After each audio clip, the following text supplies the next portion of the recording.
double down on our efforts to catch up with science and technology and innovation.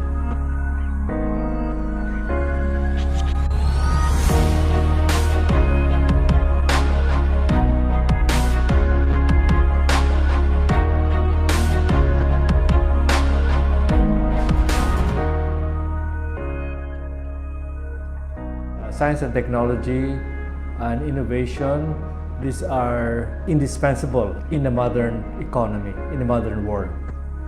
The problem being that, while we have our PhDs here, there aren't enough of us. And everywhere else in the world, for research to be successful, you need a complete research group. It's very important that the PAASE members and scientists based in the Philippines are continuously in contact, so we will know the needs of the Filipinos and opportunities that the Filipinos can have to do science with their PAASE counterparts. I think that is one of the good programs that they keep on supporting some of the initiatives of our researchers and scientists here in the country. The role of this cooperation among these government agencies really is to be able to attract science and technology global-based companies to set up shop here. And that is really key in terms of developing the science and technology innovation ecosystem in the country. We really need to ratchet up the appreciation, the recognition of the importance of science and technology and innovation. And we are all trying to attain what we call the common good, the greater, higher, long-term good of the Filipino people.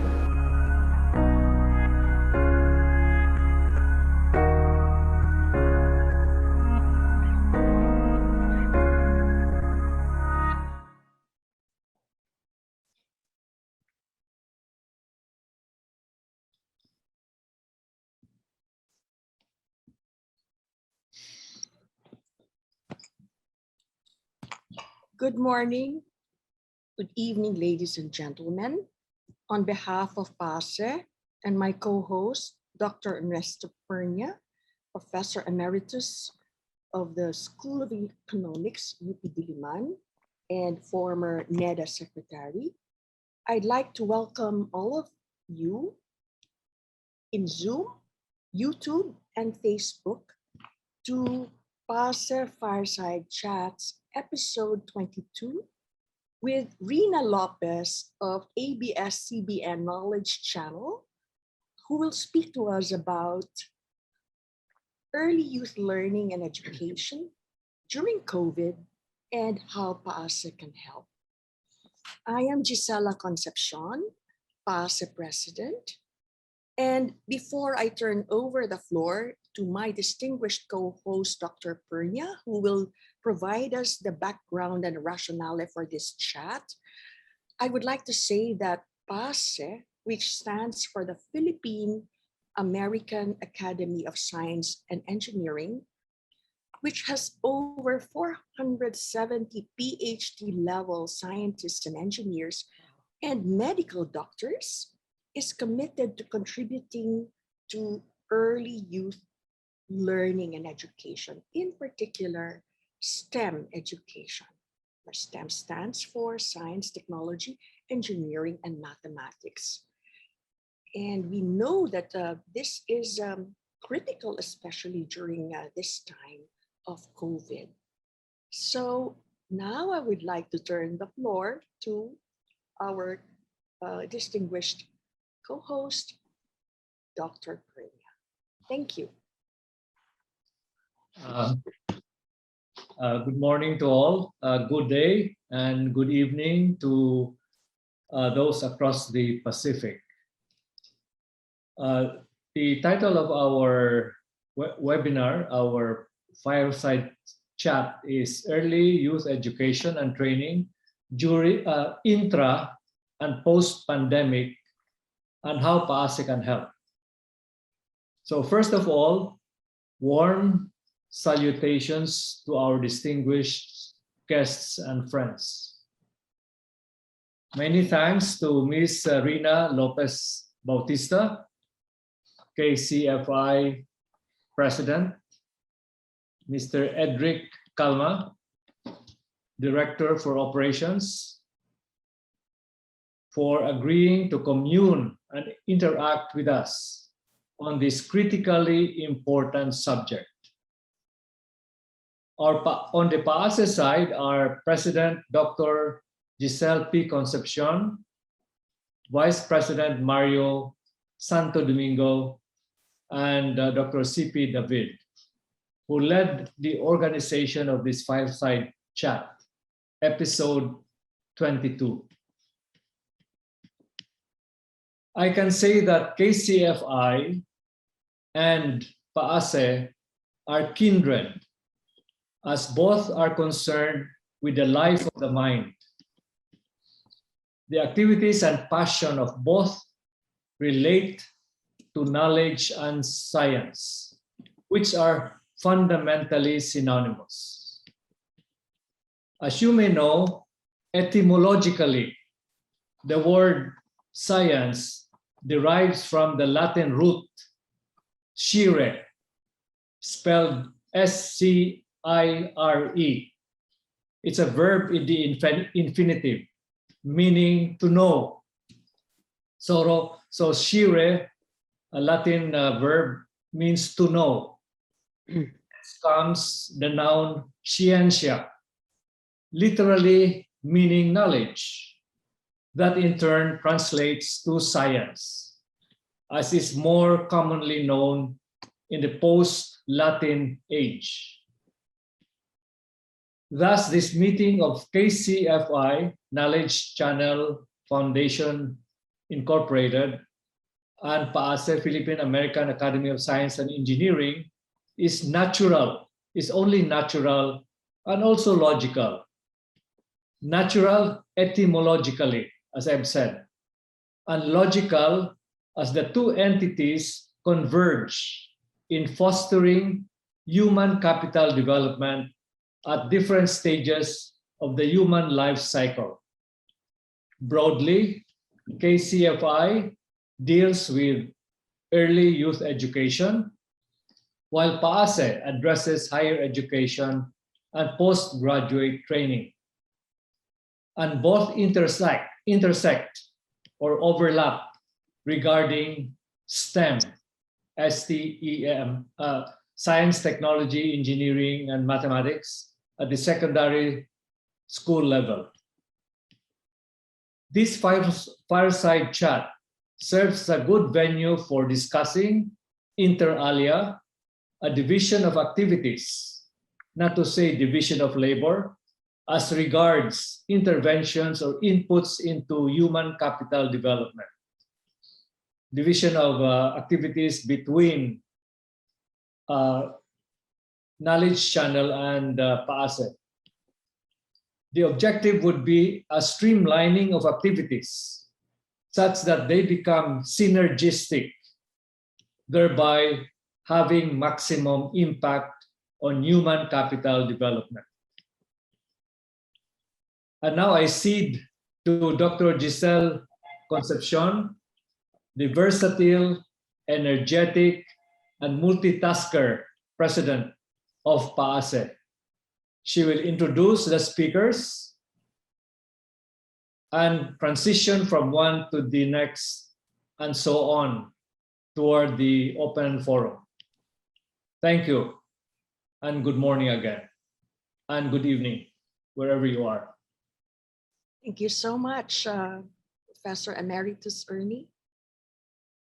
Now I have the honor and pleasure to introduce our speakers and reactors. First, we have Ms. Rina Lopez, President of Knowledge Channel Foundation. She will talk about the programs of KC. And then afterwards, Mr. Edric Calma, Director for Operations of Knowledge Channel Foundation, can expound on some important aspects of the KC program. Their talks will be followed by reactions from our distinguished experts in psychology and education. We have Dr. Mario Santo Domingo, who is our PAASE Vice President. He is an associate research scientist of the Department of Psychology of the University of Maryland in Baltimore. He's co-principal investigator of the success of high achieving students in science, technology, engineering, and math at UMBC Mayer Hall Scholars Program, a highly successful program in the US. This will be followed by our PAASE member, our new PAASE member, the vibrant and exciting scientist, neuroscientist, Anne Margaret Maalio, who is amazing because right now she's a research fellow in anesthesia at Boston's Children's Hospital, but she did her PhD in chemical and biological sciences from the Queensland Brain Institute at the University of Queensland, Australia. And she is a graduate of the National Institute of Physics of UP Diliman, BS Applied Physics and Masters in Physics. And Rina had asked me to find a neuroscientist among our members. And well, we have Marge with us today. Thanks, Marge. Then we have Cheryl Lynn Monterola, Dr. Cheryl, who is professor at the University of the Philippines Diliman College of Education, executive director of the Center for Integrated STEM Education, and program leader, Education Futures Program, Office of the Secretary, Department of Education. Very valuable person as far as STEM education is concerned in our country. Finally, later when he's done with his class, Dr. Carlos Primo David will join us. He is professor at the National Institute of Geological Sciences in UP Diliman, former executive director of the Philippine Council for Industry, Energy, and Emerging Technology Research and Development, assured of the DOST. I think the areas covered by CP David are critical at this time for our young students to be educated in. So with this lineup of speakers and reactors, we look forward to a very exciting and productive chat today. Thank you everyone for joining us. So Rina, I'll stop my screen share now. And you can I share? Yes. Let's do multiple. Yes, we are on multiple sharing.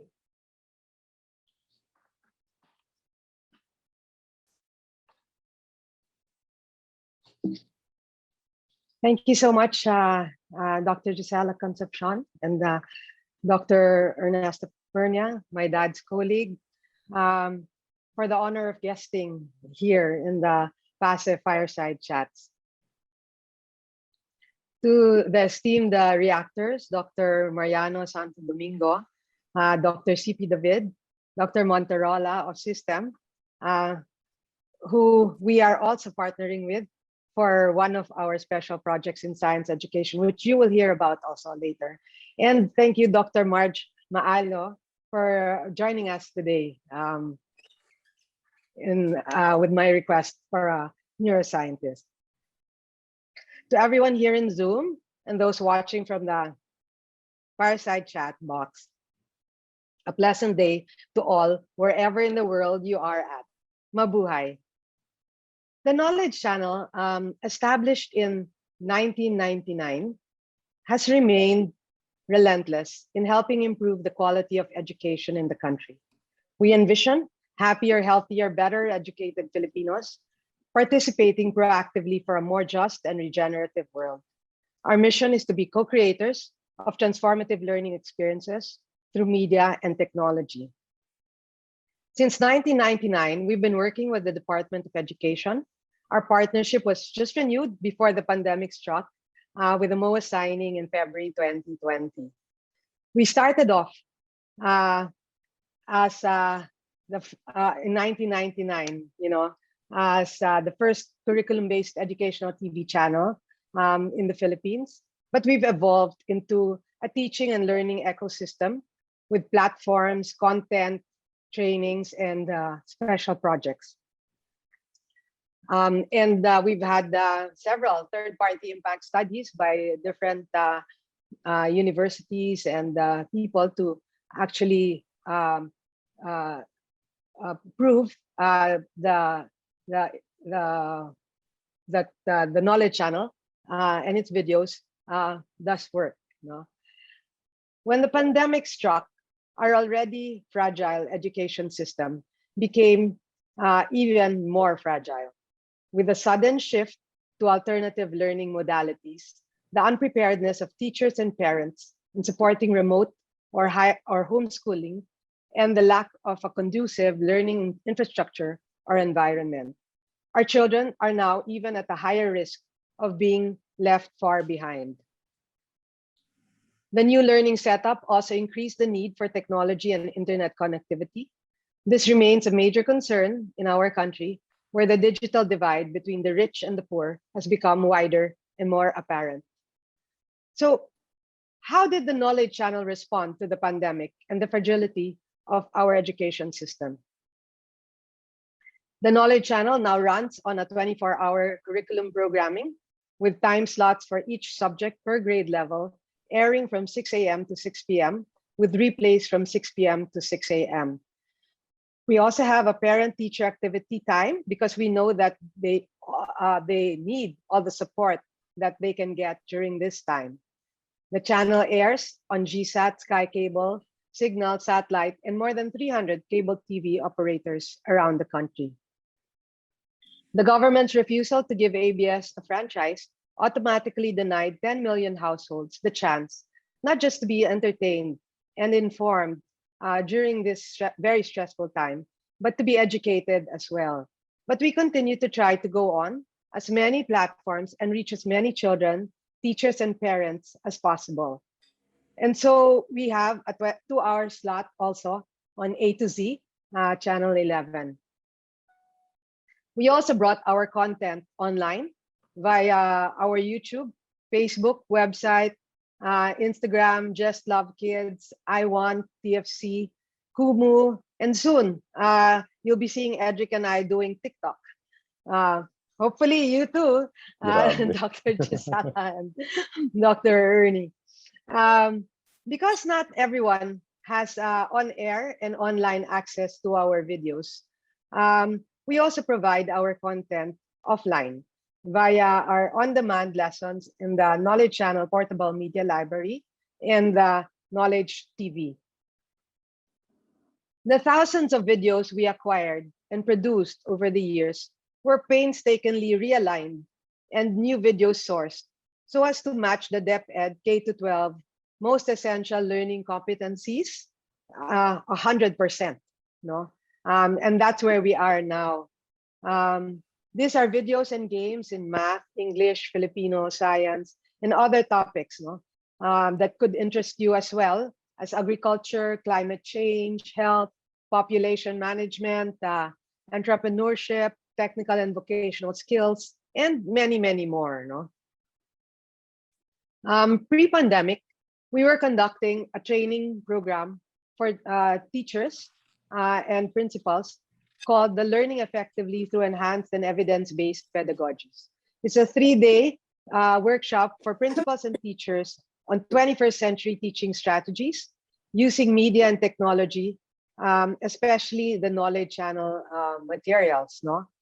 But during the lockdown, we converted this, we pivoted and converted it to the Knowledge Channel teaching in the new normal training program, wherein we equip teachers and principals with knowledge and skills in teaching in this new setup, wherein there is no face-to-face learning or eventually a more blended learning approach.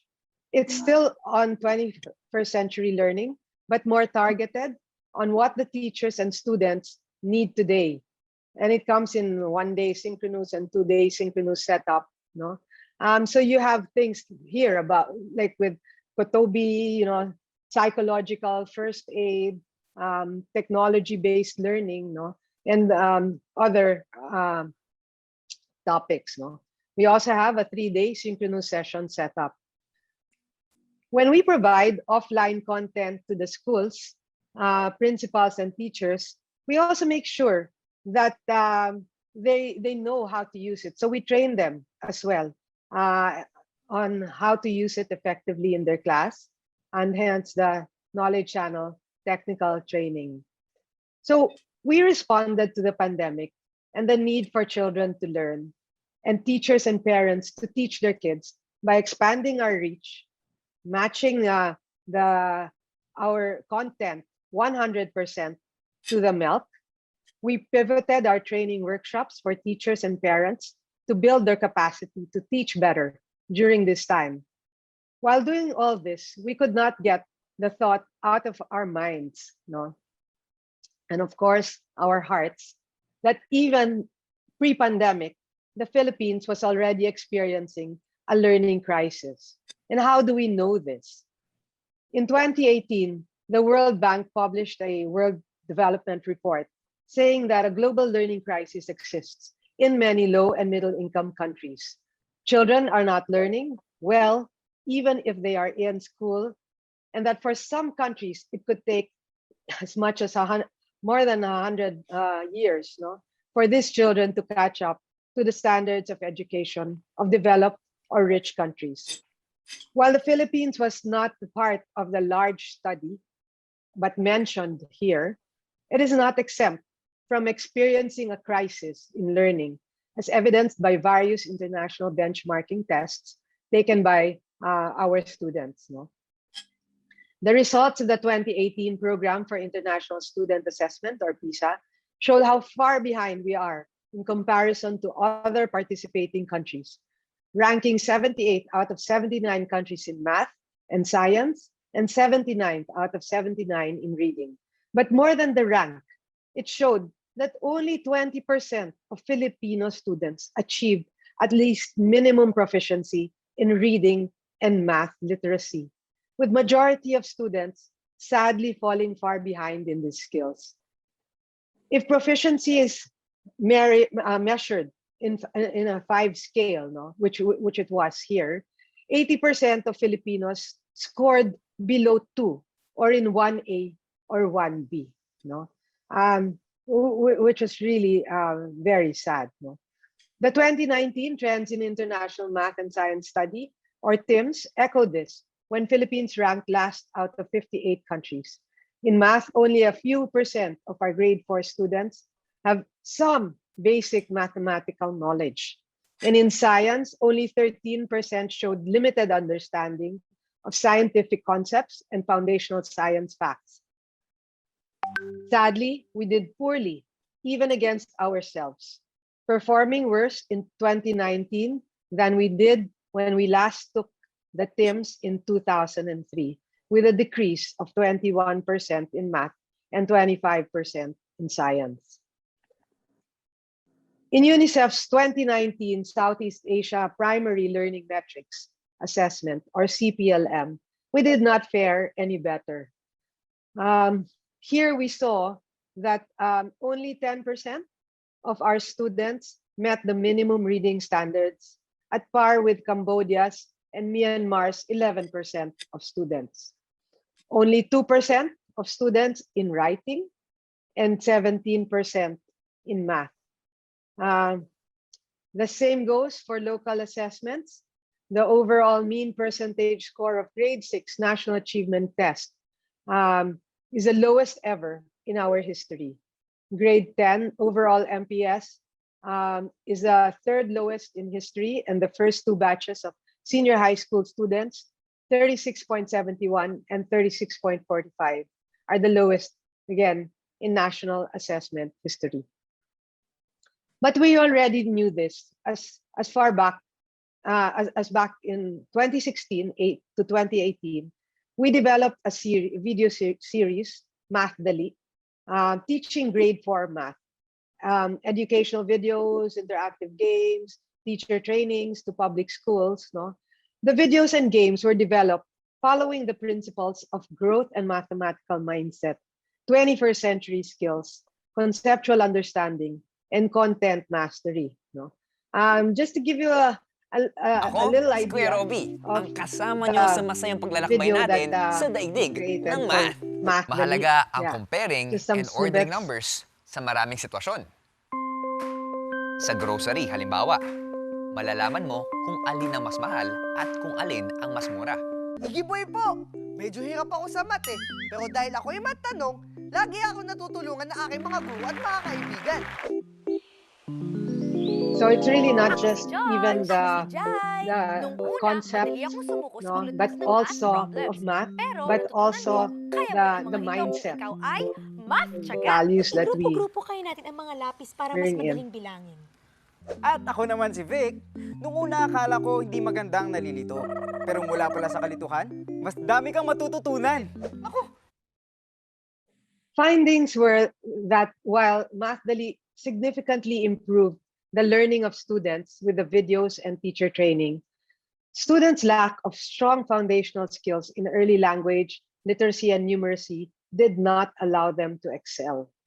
Our research showed that many of the grade 4 students struggled with math topics because they lacked the needed skills essential in mastering lessons at their grade level.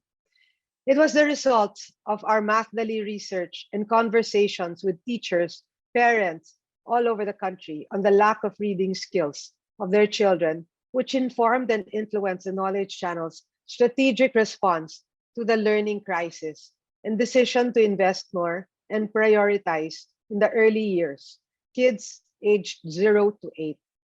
These are the critical years of their brain development and the time when they are learning fundamental skills in reading and numeracy. Yet, in the education sector, at times, this is really an underserved group, highly affected by the learning crisis. Today, Knowledge Channel is prioritizing 2 key stages: primary grade learning, or the kinder to grade 3, and the 5 to 8-year-olds, and the early childhood development, or ECD, the 0 to 4-year-olds. Since 2018, we embarked on a 5-year program called PAASE Bilang, which is the development of hundreds of video lessons in early reading, Filipino, English, and math from grades 1 to 3. We have launched Wikaharian, our Filipino language literacy series for grade 1, piloting in 18 public elementary schools in Santa Rosa, Laguna. We've also recently launched Ready, Set, Read, our English series for grade 1, piloting in Marikina Public Schools. Here's a snippet of our Wikaharian episode while we base our videos on DepEd's textbooks. We also look at it critically and correct errors that we spot as we go through it. Tignan mo, Buboy, oh. Ay! Naku, Buboy! Pasensya ka na. Nasagi ko ang tore mo. Ano sabi niyo? Ano ang kahulugan ng tore at nasagi? Ang tore ay isang gusali na makitid. Gaalaga, These are some of the animated storybooks that we've actually developed based on the DepEd textbooks as well. Mga bundok na kanyang We've coupled these videos with teacher training and mentoring, which we've rolled out in 3 batches to 24 schools and 121 participants. The pilot study results for Wikaharian have been promising. It showed that the Wikaharian videos, when coupled with effective teacher training and mentoring, significantly improved the learning not only of average students, but also of at-risk readers or those who have high chances of failing academically. Teachers also shared very good feedback towards our videos and training, saying that their students are more engaged now, more than ever, and that the training has helped them reinvent the way they teach.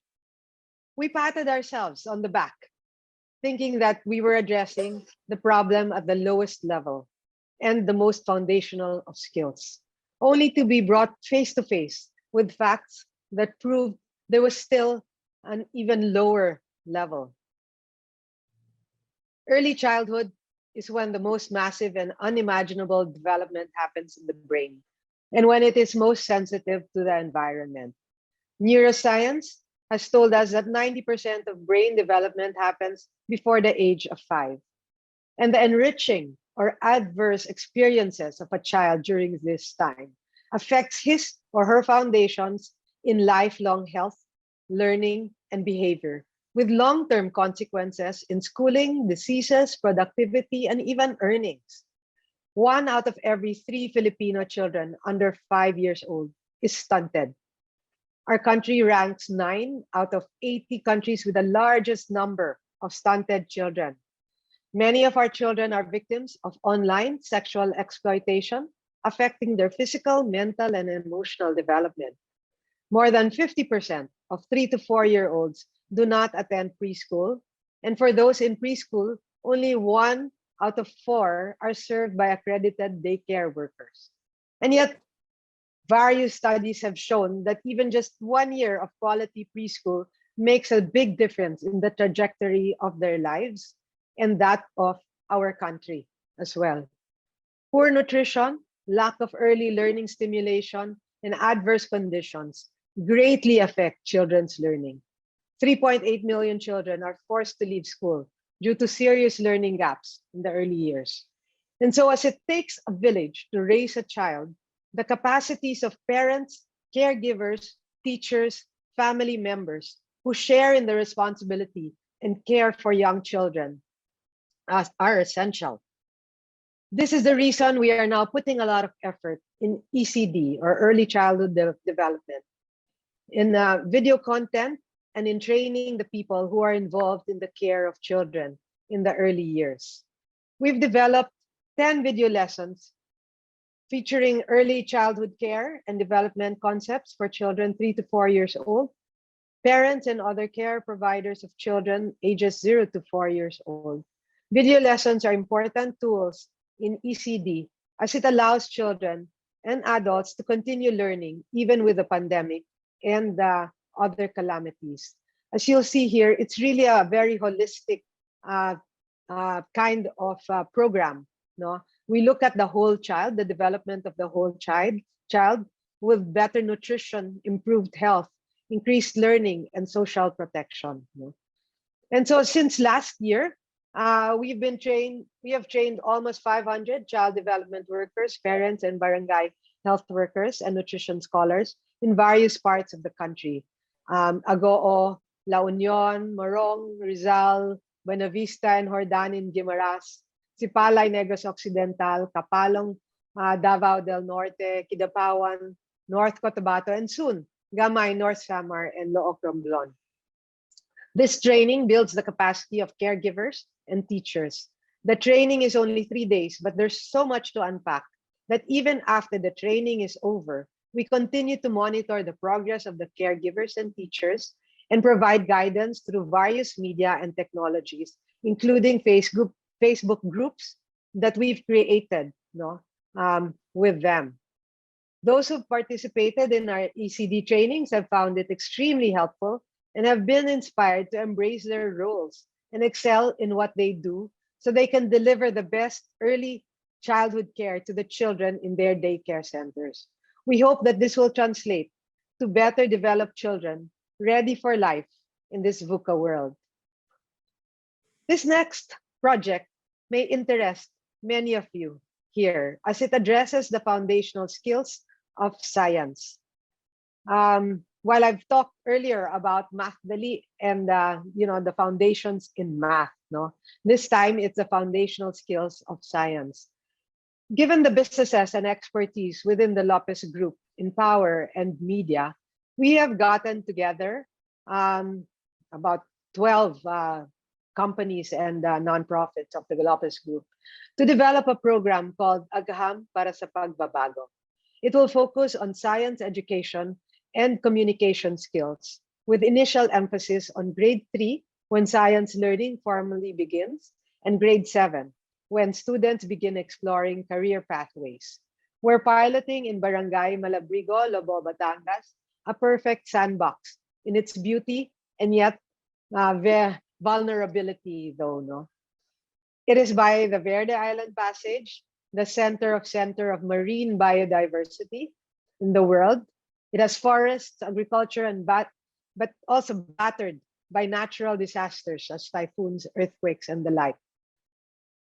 Through this project, we would like to do the following: revisit and reimagine the science curriculum guide and lesson plans with 21st century skills and competencies, with a strong focus on climate change adaptation, marine and terrestrial biodiversity and protection, agriculture, technology, health, and communication.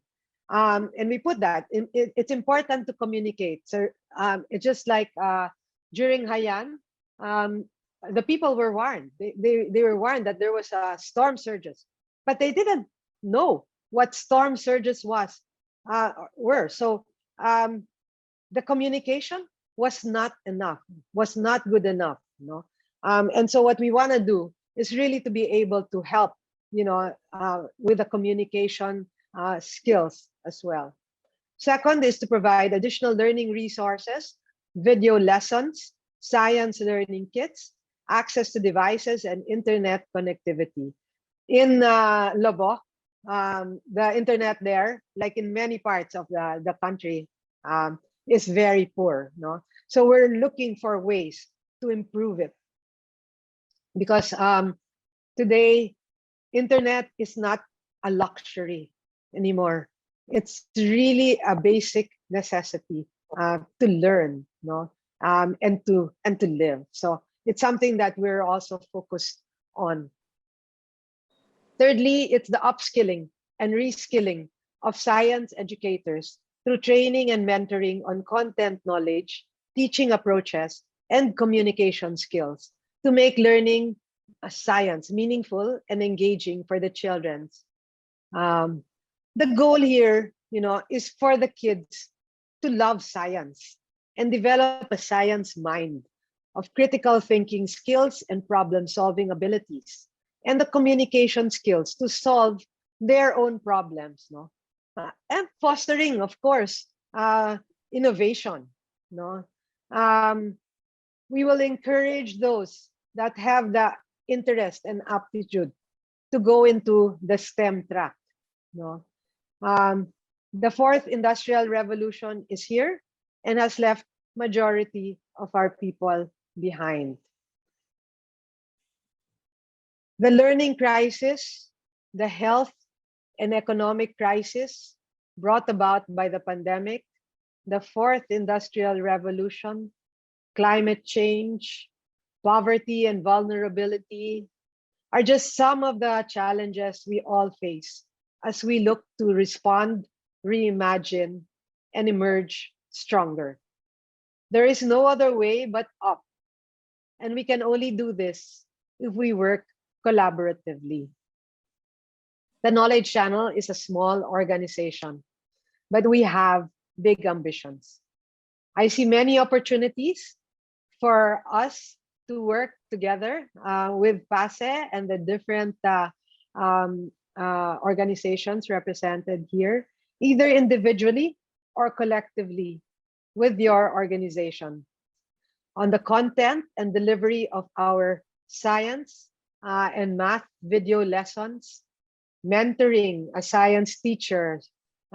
We can start with Malabrigo, and the teacher training and mentoring component of Agham para sa pagbabago. We also hope to inspire future scientists by featuring PAASE scientists on our platforms to amplify STEM education and appreciation. We used to do this before. It is called it is something with the experts, and we had many of the also the Balik scientists, Excerpts from the experts. Excerpts from the experts. That's yes. right. Yeah. That were featured, and so we want to do this again. Besides content development and teacher training and mentoring, you could also help us to monitor and evaluate Agham para sa pagbabago, and of course our other projects, you being experts and scientists, no? Because we share the same advocacy for science education, we can apply even for grants together for video production, training and mentoring of teachers and M&E. And lastly, I invite you to join us to be relentless in addressing the learning crisis that the Philippines is experiencing, and helping our children not just to survive, but to thrive and to flourish. The pandemic has taught us that only through working together can we conquer the challenges of today and tomorrow. Let's learn from this experience and act together, act fast, and act now. Maraming salamat sa inyong lahat. Mabuhay.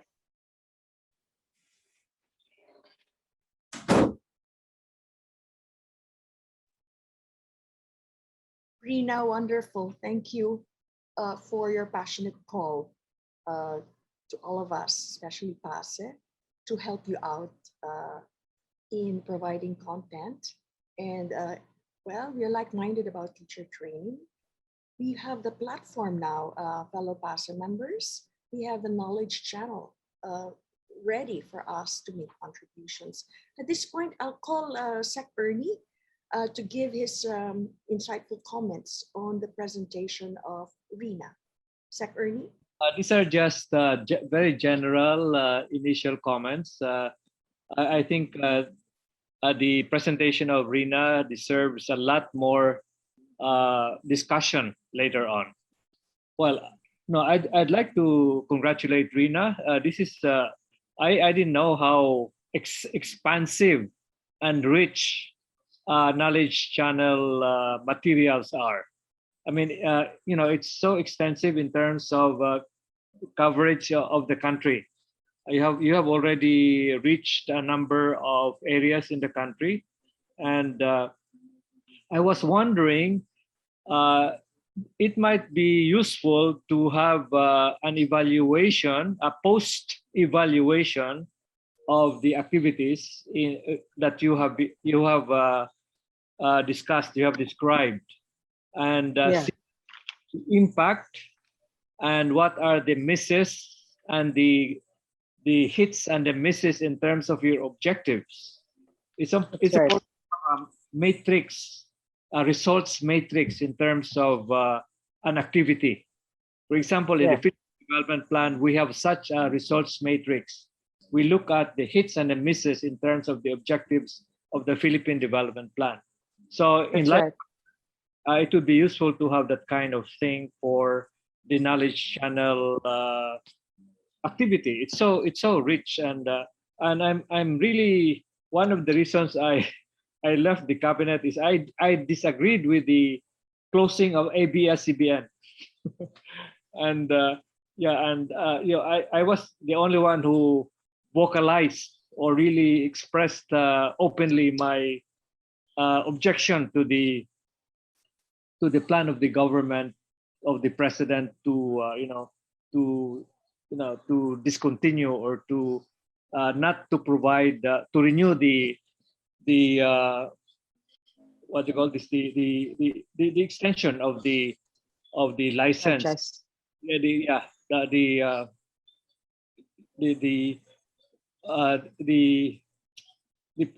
permit to continue operating ABS-CBN. Anyway, just one of the reasons. And the other thing, I was thinking that you know, our problem, I think, looking at it in a very broad macro perspective, we are doing a lot of what in medicine, when we're talking about health, we're doing a lot of curative activities.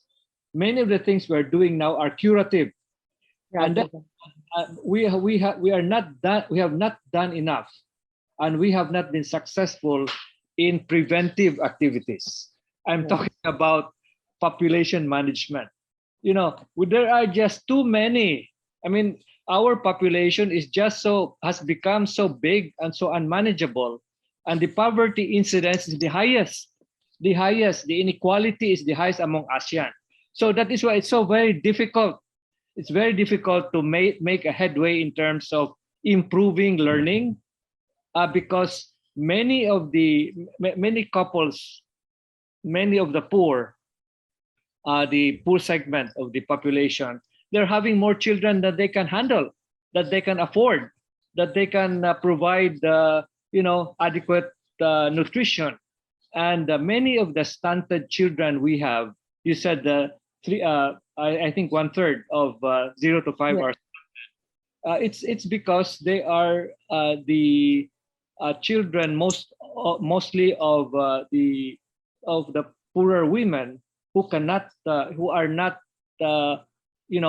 ready to be pregnant and have the adequate nutrition while they are pregnant, so that the fetus is well nourished while the fetus is in the womb. So these are the things that we have really neglected. These are missed opportunities. As I've been saying, if we had followed our Thailand in terms of population management, we would only be a 70 million population now, and most likely much lower poverty incidence and much lower inequality. And therefore, in terms of early childhood development, we would have been much better off.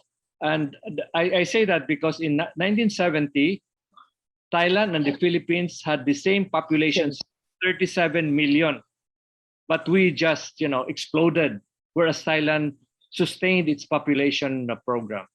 Anyway, I just want to make those points so that I can provoke more discussion later on. Thank you. Thank you. Thank you.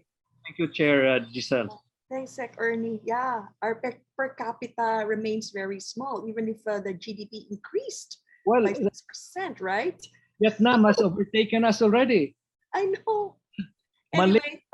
Malaysia overtakes us. Of course, Korea, Malaysia, Thailand, Indonesia, and then Vietnam is the latest one, because they grew in 2020. They grew 2.9%. We contracted 8.5%. The economy. So Vietnam is looking us in the rearview mirror again. So anyway, I'm just saying that not enough attention, I think, is given by the government to this preventive, what I call preventive in quotes. That's right. Yeah. So if more of our government officials, the top, would do the math and the stats, maybe they would know what to champion. There's so many questions on my mind as well, but I think they will be articulated by our reactors later, and we will open the floor to our participants. So if you may please type your questions on the chat box or even in YouTube. I think Richmond might be able to monitor the questions on YouTube.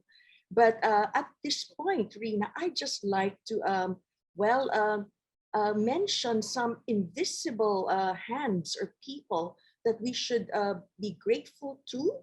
And one of them, I think, is your father, Oscar Lopez. And he's, got the Center for the Environment, and it sets the stage for young children even to study science in the wild, in nature. And we know there's just so many riches from nature, as well as so many threats to the environment that we should address even at the early stage. The other invisible person who is to be acknowledged here is none other than the magnet for food for the mind and food for the body. That is Father Ben Nebres, whom you have acknowledged in our previous Zoom meeting, and who has participated in Knowledge Channel programs. So I'd like to acknowledge them at this point. Thank you so much again, Rina. And I think you can then introduce Edric, your Director of Operations, who's like running day to day of Knowledge Channel. That's right. So with us today is Edric Calma, And well, he's the director for operations and does yeah, a lot of the day-to-day work with for the Knowledge Channel. Yeah, so Edric. Miss Rina, and good morning, and good afternoon, and good evening, everyone. Dr. Gisela and Dr. Ernie, the presentation of Ms. Rina is the representation of Knowledge Channel already. So ayokong kuhanin yung oras. We could continue with the discussions para mas maging productive. Yeah, thank you. Salamat, Edric. Everyone knows whom to connect with. If we wanted to contribute in many different ways already presented by Rina, content development, teachers training. We're actually one with you in this, Rina. In our S&T Human Capital Development position paper, we focused on teacher training. They are critical. Yeah. This is also what Father Ben told us, right? Yes. So we have some ideas about how to do this. But what's amazing with you is you've actually done it on the ground in specific barangays. And so I think that our speakers, our reactors now, will tell us perhaps how we can help you monitor the impacts of your initiatives. First, I'm sure there are key performance indicators that you've identified, and then afterwards you would be following it with the results matrix as well mentioned by Secretary. So at this point, we'll hear from Dr. Mario Santo Domingo of University of Maryland, Baltimore. Mario? Thank you, President Giselle. And first of all, I would like to congratulate Ms. Rina Lopez and the channel and the Knowledge Channel Foundation, and of course, Edric Calma, the Director for Operations. Sir.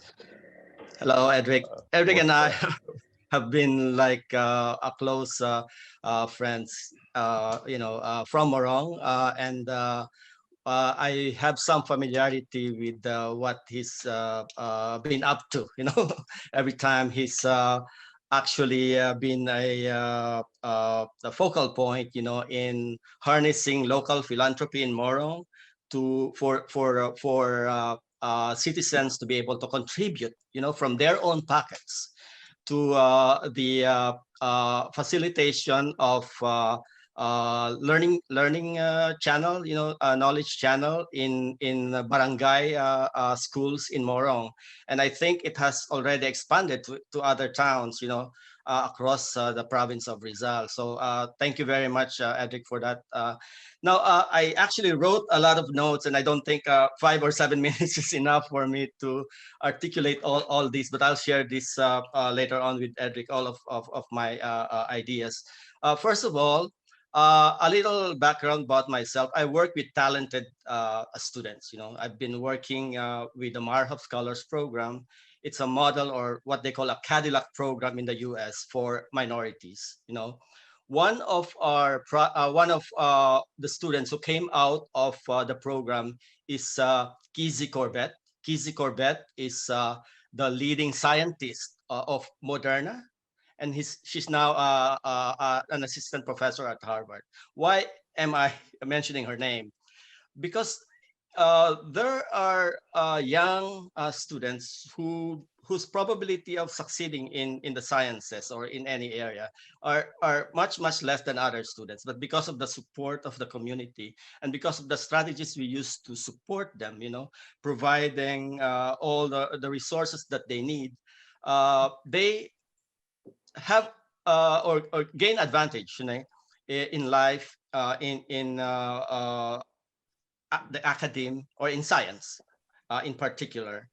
I thought maybe I should be the last one to talk, because I normally work on the back end of programs. I do program evaluation, I do research instrument design, and so therefore probably those who are more on the program development should be the first ones to speak. But at any rate, let me just tell you a few things that I've learned over the years, across 30 years of working with talented students. One item in our research instrument that has been very strongly predictive of success in science is this single item, and I'll read it. I am excited about scientific research.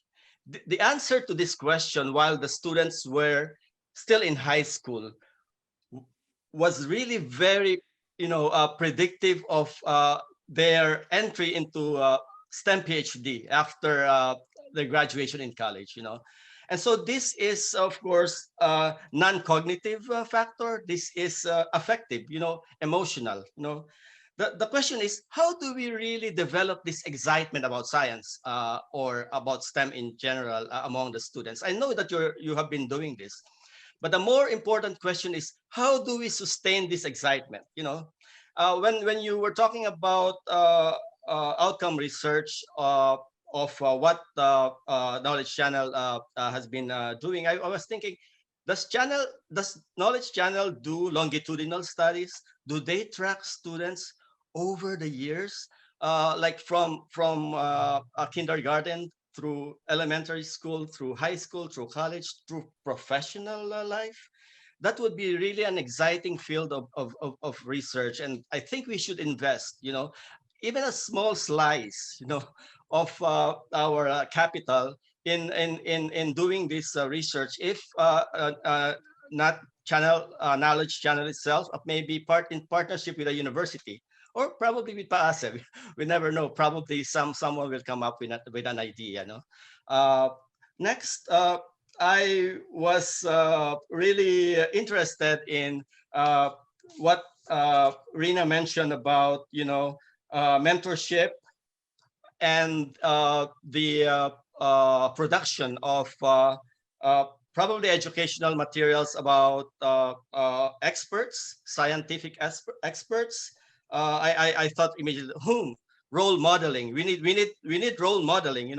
Especially in science, especially in places where students hardly know any scientist, hardly know any mathematician. So this can be a powerful tool for children to aspire, for higher, ground. And I actually proposed to PAASE an Agham Paham project. It hasn't really been taking off. It's still on the pipeline, but I can share this idea with Edric. I wrote a proposal, and this could be something that can be used to launch, a project or a production within Knowledge Channel. So this will feature the luminaries of PAASE, looking at them from the perspective of the common tao, that scientists are people too. They started from places that we probably have never imagined, from poverty, from simple places. They had some support, some role models. They studied well. They had problems, and so the journey of a scientist, from the beginning till they became, great, in their profession. So I've mentioned longitudinal studies. I've mentioned role modeling. I'm very happy because you've also been using growth mindset as a framework, because we've talked about this, right, Cheryl?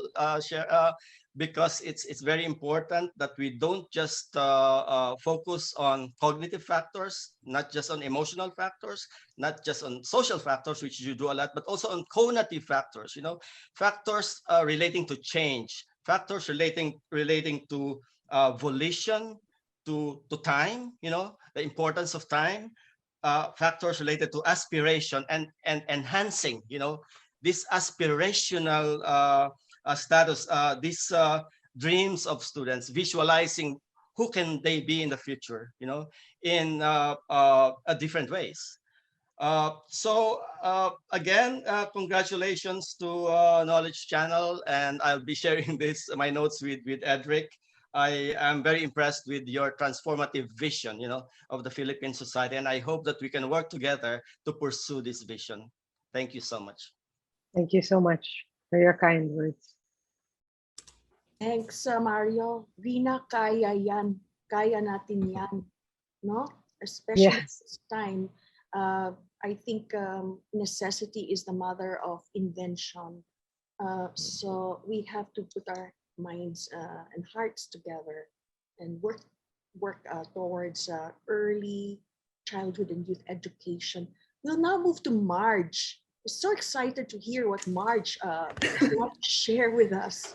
No pressure po, no? Bilang kanina pa natin sinasabi yung requested yung neuroscientist. Bago po ako magbigay ng reaction ko, mag-hi muna po ako sa aking nanay at tatay. Nandito sila, nakikinig. Wow. Hello po, nanay, tatay, tsaka mga tita at pinsan ko.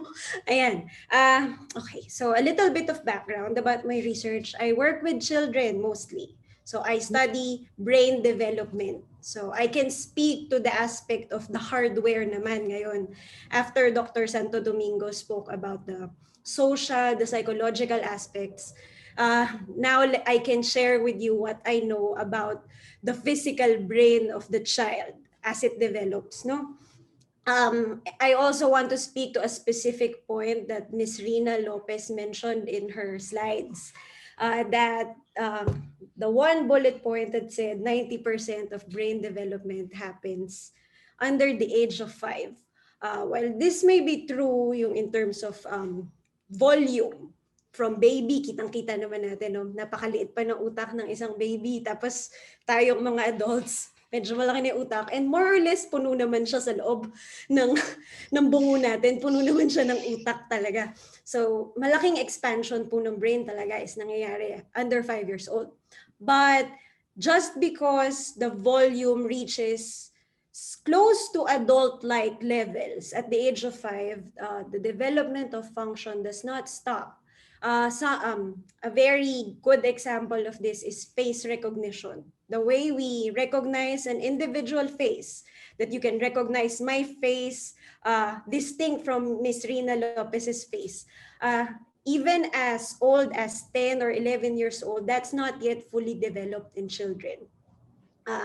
And this has very important ramifications for literacy, actually. So we have two halves of the brain, the left and the right hemispheres. And medyo hindi sobrang simple, hindi siya black and white, pero meron silang specialization, kumbaga. The left hemisphere is more or less fine-tuned for word reading, while the right hemisphere is more developed for facial recognition. And the fact that facial recognition, a very basic skill that we all have as adults, doesn't develop until in their until teenage years, means there is something going on with the brain development that coincides with literacy acquisition, yung pagkatuto ng mga bata na magbasa, which happens early on in school. And one benchmark that I have read in terms of monitoring brain development in terms of standardized cognitive measures, may research akong narinig sa isang talk. Ang ginawa nila, nagbigay sila ng device sa mga families na from low socioeconomic income strata. Here in the US though, so may mga caveats.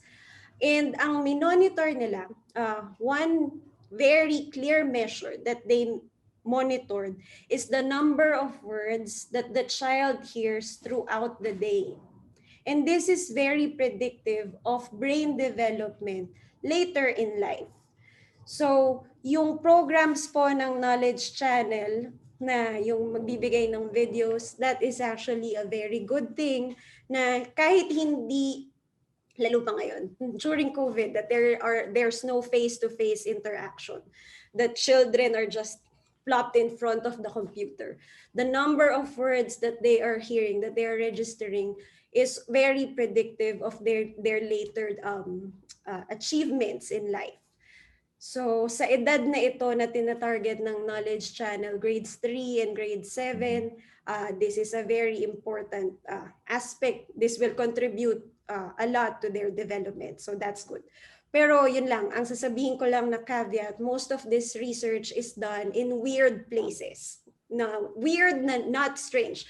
Weird as in Western, educated, industrialized, rich, and democratic countries. I I am sad to say I don't know of any research in the Philippine context about this, but there is reason to believe na yung development of literacy acquisition, skills, cognitive skills such as face recognition should be the same across the race. So kahit pa mostly Caucasian ang samples nitong mga research studies na sinishare ko ngayon, I have no doubts that it should translate to the Filipino child. And that is one of my suggestions going forward to somehow measure this turnover of words heard per unit of time during the day, especially in the formats that Knowledge Channel provides. Marge, that's amazing findings from your research. And we always thought, Rina, that audio, recordings are very, very important, even for us.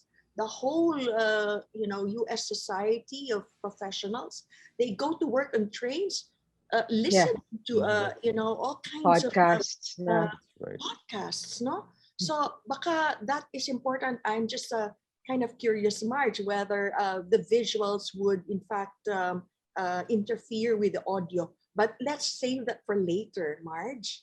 It's amazing. So meron tayo mga pwedeng i-correct based on first-hand research findings of people like Marge. So thank you so much, Marge. We now move to Cheryl. Cheryl. Thank you, Ma'am Giselle. Congratulations, Ma'am Marina, for that wonderful presentation and really insightful. And your work on, particularly now, focusing on Agham para sa Bayan, it's really within our passion here in UP, in system, in DepEd, and of course in PAASE. So you have already mentioned how curriculum aligned the materials of the Knowledge Channel is. And there's already the provision for parent-teacher interaction from the programming that you're doing in support of the basic education learning continuity plan of DepEd. Probably from my end, I'll talk more about some suggestions on how to optimize learning opportunities from the existing STEM media that you have in terms of inviting the participation of other members of the STEM learning ecosystem. So I'll start first with parents. There are some studies showing that parents can be more involved in their in the science and math learning of their kids using the appropriate STEM media or the available STEM media. But sometimes there are parents coming from different backgrounds or more disadvantaged backgrounds may feel a little bit uncomfortable or not really confident in talking about science and math learning opportunities. And studies have shown that there's a way to help them by providing the support needed for them to identify this science and math learning opportunities. So I'm talking about cataloging, providing a catalog of the STEM content that's understandable to the parents. No? So some sort of a catalog for the STEM, science, math content that you already have, but building this building the advantages that will be understandable on the side of parents. And this will actually encourage parents coming from disadvantaged backgrounds to somehow be able to feel this confidence in participating in the science and math learning of their kids, although you're using or leveraging STEM media. So that's one. Another thing is on, it's not really a sort of repurposing the available STEM media, but sort of, as Ma'am Rina said, reimagining it, articulating, the STEM skills as mentioned earlier by Dr. Mario. So we articulate or resurface what you call the already embedded or intuitive STEM skills in the available STEM media. Because as you articulate STEM skills, articulate 21st century skills, it actually becomes more powerful. Research have shown that if you just let 21st century skills just be caught rather than explicitly taught, then it becomes less powerful. So the way to do it is really explicitly teach it, articulate it. And also on the front of STEM identity, because research have previous studies have shown that in terms of success in STEM later on, or participation in STEM careers, STEM identity is one predictor. So aside from, of course, the other STEM skills. And I also, I'm with Dr. Mario regarding growth mindset. Growth mindset has been shown from studies that it's able to really counter the adverse effects of poverty. And for some, really, the inequities in terms of academic background, they have seen that with growth mindset, freshman students in university would be able to do well if they have that. And in terms of numeracy, I'm really also all for it because a 2017 World Bank study on the Philippine labor market done by Pablo Acosta really showed that for every one standard deviation increase in numeracy, workers will be able to be gainfully employed. And so it's very important to build on this, foundational skills early on. And other things like there's a way to also capture emerging education frameworks in the existing STEM media. So it's really more of repurposing, articulating what's already there. Like, for example, there is an emerging framework on data science. Stanford University already developed a data science K-12 curriculum, particularly for California. So probably we can look at that and map out whatever data science skills are already evident in the STEM media that KCFI already has, and point it out. And for this one, there's really great value added for, let's say, teacher education institutions to see that these STEM media available are can already target or are already aligned with emerging education frameworks. And so the centers of excellence, for example, in science and mathematics education, can look at this and somehow, if, for example, be able to integrate in the pre-service education of science and math teachers. And on the last front, sorry, I'm taking a lot of time, but wearing the hat of my work in the Futures program of the Department of Education, it's very much aligned. The work of Knowledge Channel is very much aligned because right now the Futures program of the Office of the Secretary we're working on expanding the notion of learning spaces, deviating from the conventional view of formal structures of learning spaces and moving into the direction of learning space as a habitat. Our learners learn, and where learners learn how to adapt in order to thrive or flourish or prosper. And we're also looking at inviting, or strengthening the members of the learning ecosystem. So then the work of Knowledge Channel will do a lot of wonders in terms of, co-creating the concept of learning spaces for our Filipino learners. So that's all from my end, Ma'am Rina, and looking forward to continuing our conversation and working with you on some of your projects. Thank you. Thank you so much. Thank you so much, Cheryl, for that comprehensive presentation of what you and the DepEd are doing together. And I think that since you are a champion of integrated STEM, you'll probably take in some questions on spiral versus traditional and disciplinal rigor that would be required for the sciences. And, you talk about numeracy, Rina, and literacy. And we know that math is the handmaid of science. So science is always quantitative. And if it's not really quantitative, it could border on fake news or fake science. So data science, so important. There are ways for young children to detect patterns. That's the expertise of your husband, Chris Monterola, as long as the data that they are provided is good data, right? So anyway, so many things here. Before I call Al Sarafika, who has raised his hand, I think that we have so many suggestions already of how PAASE could help, from Mario, it's a project evaluation. So count on him as an expert to help you, Rina. And then we have from Marge, wow, audio materials like podcasts. And now Cheryl is telling us that we must find a way to create the habitat, including mentoring the parents, and then of course, as you said, the care providers, etc. So at this point, may I just say, I'll wait a while, another 2 minutes. I'm wondering if CP David is here now or he's still in class. Is he here? Well, if he's not, then anyway, let's just tell you what CP is up to. First of all, Ernie, CP, myself, Red Pascual, Father Ben, Sarah Daway Ducanis, we came up with a science and technology human capital development paper. And CP David is supposed to focus on STEM education at the secondary level together with Father Ben, Rina, because we think that at the early secondary level, so this is the junior level of grades, is it 9 and 10? 8, 9, 10? Then that's when the disciplinal STEM courses are critical. Good teachers at that level are important.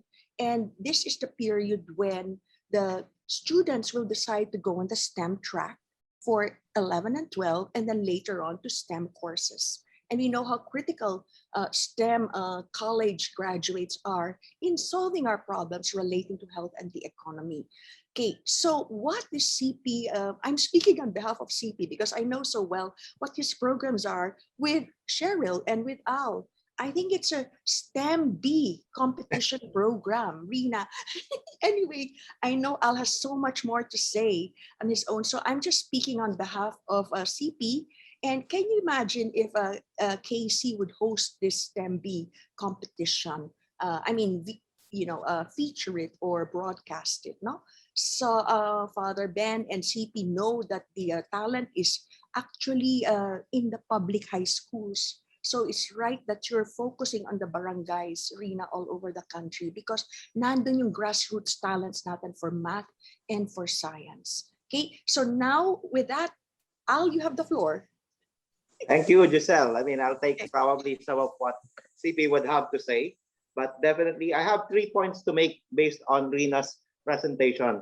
Rina, thank you for really illustrating where knowledge channels playing in the ecosystem of education and science and technology. I'm look at things now as an ecosystem indeed, similar to the science and technology innovation ecosystem in the country. But I've even further subdivided that ecosystem into various sectors from agriculture, education, health ecosystem, even energy as well. Your family, of course, is very much that.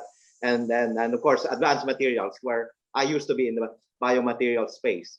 But I treat it in a similar fashion that by demonstrating your products coming out of knowledge channel as being able to be implemented in the educational ecosystem, the same way we at System, together with Cheryl, have a few products and collaborations.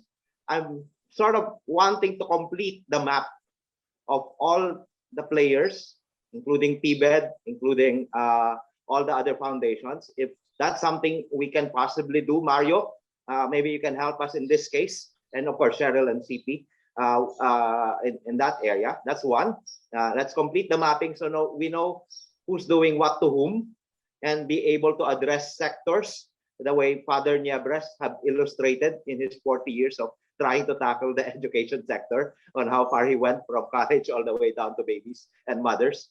So definitely, because that's the next step would be, we agree, having worked with USAID, STRIDE, monitoring and evaluation is very critical, and Mario again can be very instrumental, and the whole of the PAASE group will be able to assist as well in terms of our products in this space, whether what's being effective and what's being implementable, and more importantly as well, scalable. Because once we pilot tested this in the field, scalability is the next challenge. And clearly with Cheryl having started several products at System, that's my challenge, how to scale it up, and also how to create new products to have synergy with our collaborators as well. So that's indeed, and together, the more important question is, I'm now wearing my PAASE hat, being a previous president of PAASE and knowing a lot of our members wanting to help in this space. I think as a PAASE member, clearly we can be mentors, endorsers, collaborators for the products that Knowledge Channel already has that we think are worth endorsing to our fellow members, academicians, and even in the National Academy as well, and the presidents of the universities. Having a knowledge of the Knowledge Channel's products, we can indeed help and collaborate with the other stakeholders in the regions and all the way down to the barangay. So that's what we can do today or tomorrow. And I hope Giselle will indeed finish up with our MOU, which I'm supposed to be helping. Sorry, I haven't been helping in the connections. I'm supposed to be helping in our outreach and extension. But definitely that's one. But having Secretary Ernie here, which we've been very aggressive in looking at it from a global standpoint. The third point I wanted to make is now the actual convergence of some of the programs in USAID Stride and further expanding it so that we can address the educational crisis that we're in now. Not now, but actually, if you ask my father-in-law, he's been in a crisis probably for the last 10 years since they started PBED. And of course, even the hunger issues now being addressed by that. But what we can do to increase our efforts in the research and development towards education, we can probably, Sec Ernie, if you're there, restate on a policy level the SBIR law in the US, which actually advocates 1% of each department's budget to be devoted to research and development and innovation. So think of the US Department of Defense having a $700 billion budget. $7 billion is devoted to research and development for their space. That created DARPA, the Defense Advanced Research Program that created most of the advanced materials in development. Imagine with the Philippine educational system, DepEd has what? 700 billion.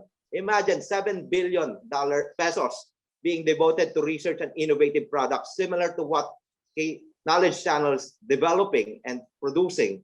And maybe System can be a minor player as well at that. But and also what Marge can do. I saw some OSPIL doing NMR studies on brain activity after teaching. Those kinds of projects are really crucial, addressing not only the nutrition, the neurological, and the instructional research that needs to be done to address this crisis. And if we can do that on a policy level, Sec Ernie, definitely we will make a dent and really improve our numbers being so dismal on 0.025% of GDP being devoted to research. This will jumpstart everyone, especially the educational sector, to create more small businesses that address the crisis in education.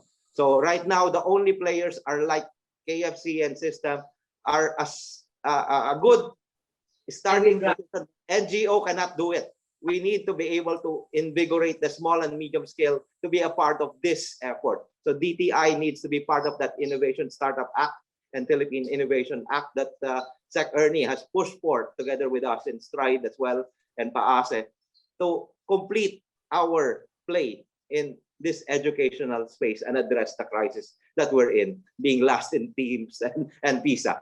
That's it. Thank you very much, Giselle, for letting me speak on this regards on what we at PAASE and everyone else who's interested to help the educational ecosystem in the Philippines. Thanks. Thank you so much, Al. We always count on you for such insights. And just to satisfy you, Al, do you know that in the budget that we prepared for the Office of the Speaker, where Sec Ernie and I had a discussion with him, SBIR is there. Of course, I cannot forget that, no? And it's what you call a pull effect. a pull effect for STEM, but we need the push effects now, which is early education and learning. So I think that Rina, what you should also consider joining hands with PAASE in is to try to push for a bigger budget for the Department of Education. So in all the countries, Sec Ernie, where we've looked at the gross expenditure for R&D and for higher education and for early education, wow, the Philippines is really kulelat, is just allocates so little in terms of percentage of GDP in the investment in education and R&D, okay, at all levels of education. Kaso, it's a chicken egg situation, Rina. So many people think that if we do R&D expenditure, then we will improve the way we solve problems in the country. But on the other hand, if you do not have well-trained higher education experts in the different fields of the sciences and engineering, the problem solving will not happen. Problema, many times it's stopgap. It's like trying to force the same people, experts, to solve all the problems in the country.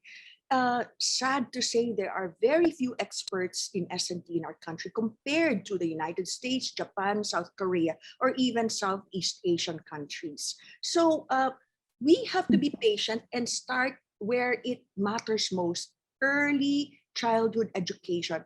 We have to be patient about it. And we're here for the long haul. That's what Father Ben always says. And that is now what Sec Ernie says, which is the life cycle of education. And we have to start it from the very beginning. No? So I think at this point, there might be other participants who would like to speak. Anybody can just unmute and ask questions to Rina and Edric and our reactors.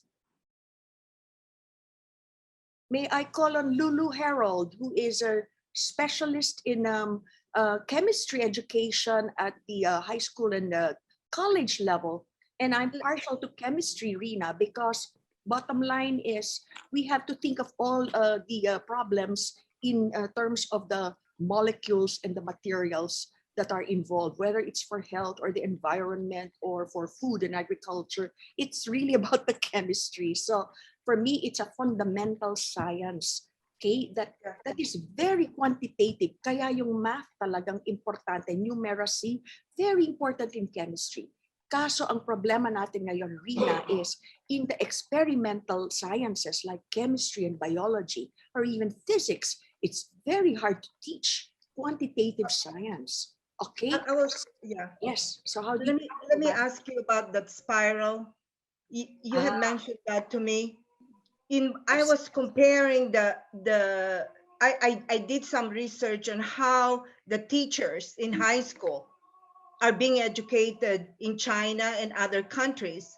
They're very similar to the curriculum is very similar to the United States. They actually major in the science. For example, where I was teaching, the chemistry teachers actually major in Bachelor of Science in Chemical Education. Now, in the spiral system in the Philippines, they teach everything. Is that the whole idea there? There's no specialization of the teachers. Perhaps that's the problem. I'm not very familiar with the Department of Education approach to teacher how do you call this, training or education.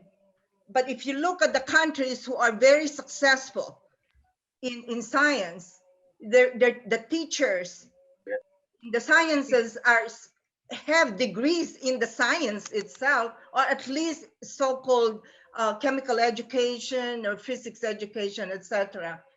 Because the Rina's statistics, the results are very dismal. I'm very shocked that with number like this, number like that, we want to address the whole population. Now, the Philippine Science High School, it's very successful. You know, I mean, the graduates are excelling, etc. But we have to address the whole nation, because if we don't have a very strong science education among the Filipinos, how can they vote? How can they vote intelligently? I'm sorry. I mean, it's just like some people here in the United States. We have to address that. You know, how can they think? How can they respect science if they're not educated well? No, I mean, it's important.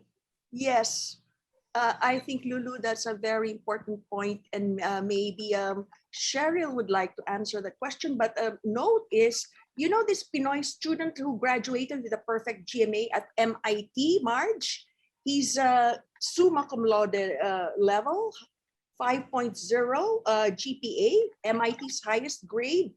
Okay, this guy is not from Pisay. He is from Taguig, but is from a Chinese school. And we know they're very good schools, Rina, right? So medyo exception to the rule ito. Now, before you and Cheryl reply to Lulu, let me just show on the screen our research expertise clusters, Rina. If you click on each of these, you will see our names and our areas of expertise. And you know, some of us are members of more than one rec. Like I'm a member of 3 or 4 recs. And if you wanted to look for PAASE luminaries, Kuno, or people who you might want to feature, get their names here and then check them out in Google Scholar, or whatever information there is in the internet, and see if they're suitable to your needs, no? So anyway, maybe Rina, you have an answer to that question, and then also Cheryl. Yeah, Edric, would you like to answer that about the teachers, the specialization?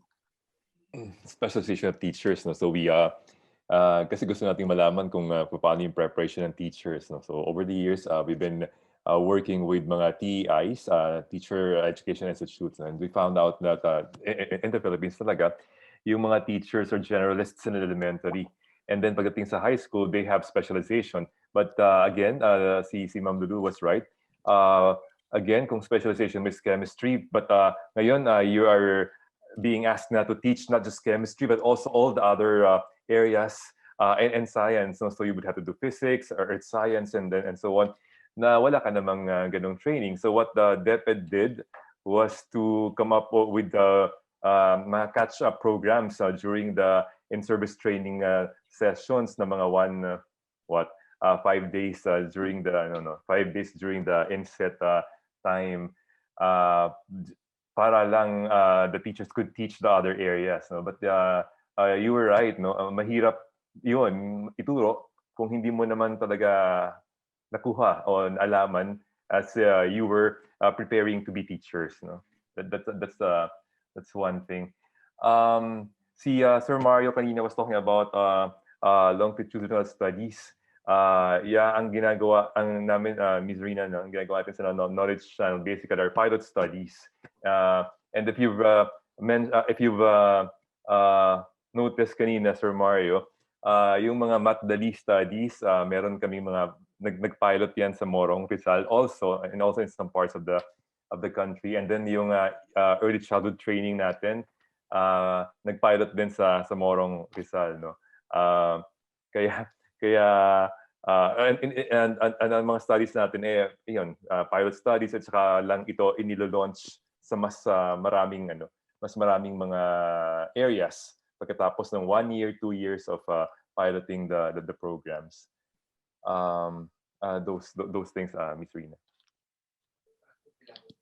Okay, thanks, Edric. So, Cheryl, do you have something? Yes, ma'am.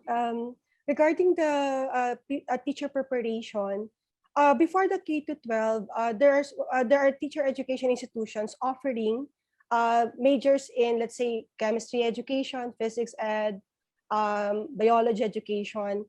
But with the K to 12 curriculum, CHED actually came out with policy standards and guidelines for the bachelor in secondary education, major in science ed. So it's more of it became a general science education program as teacher preparation.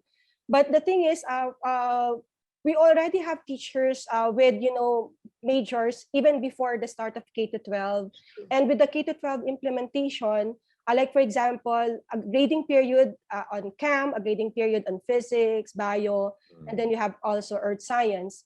Common stories abound from the field saying that for, let's say, bio majors, they would spend a lot of time with the bio content, but would take it very fast when they're discussing the physics content. Okay, so as Sir Edric mentioned, so it's true that there are catch-up programs. Actually, I'm working with the OSTSCI.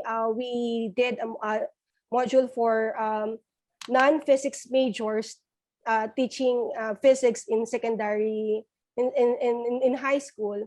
So that because it's really it's common understanding that biology majors, for example, they have this they're a bit reluctant to teach the physics content because it's quite different in terms of the nature of the field or the nature of the content. So, but right now, I just want to give an update regarding what's happening in the Department of Education. There's already a curriculum review. The curriculum will soon be updated. In fact, there's really this move to decongest the curriculum because if we total the competencies of science in our grade 7 to 10 program, I think there's about 160 competencies compared to Singapore with about 90 or 100. So we're covering a lot, but there's a question of depth that's thrown in. And so that's one of the key points that's being addressed by DepEd right now for the curriculum review, to decongest, to choose, for example, big ideas in science, and then the cross-cutting concepts, and focusing on really developing the STEM skills. So works are being done right now with the curriculum review. There's already a shaping paper that will come out very soon. There will be consultations, and I'm involved in that, and I hope that PAASE will somehow be able to join also later on for the consultation with the stakeholders, really participating in the shaping of the science curriculum that will be launched next year. And they're starting with the lower levels, but moving on to the higher levels later on. So that's the update on the side of DepEd curriculum, science curriculum. Thank you. Thanks, Cheryl. Thank you so much for that update. That's very encouraging. If the Bernidas were here, they would say, reiterate what they told us at one of our fireside chats on early education, and that is, let's allow a hybrid. Let's try, okay, we work with Spiral, but allow us to do some enrichment courses in the disciplines. No? So I think that CP David would have said the same, and our proposed program with Father Ben is to come up with enrichment programs after school hours. And this would be small group sessions involving teachers and students to learn how to solve real math problems. That is Father Ben's tagline. And CP and he are supposed to lead in that effort if we get some support from the government. Okay, I would like to say something that dovetails with this exactly. Yes. So I taught at the National Institute of Physics in my time in the Philippines, and I also volunteered to teach high school students from Manila Science High School, my alma mater. Yung question of whether an expert should teach physics. For example, when I was teaching physics, I'm a graduate of PS and MS Physics. It's not every day that you get teachers who can relate subject matter to everyday life. For example, equations of motion, very straightforward. Delta X equals something to do with acceleration and time. But we don't always relate it to real life. Even as simple as when you're on the bus, when you want to get off at a certain stop, you don't ask the driver to stop when you're in front of the bus stop. You ask a few feet, a few meters ahead of the bus stop para may oras na prumeno. Pero kahit yung mga ganun kasimpleng ideas, hindi po natin i-incorporate. From my experience bilang teacher sa arguably #1 in physics institute sa bansa. So, yun lang po ang comment ko. So, dapat medyo may relate sana sa real life yung teaching, not just in terms of the expertise of who teaches.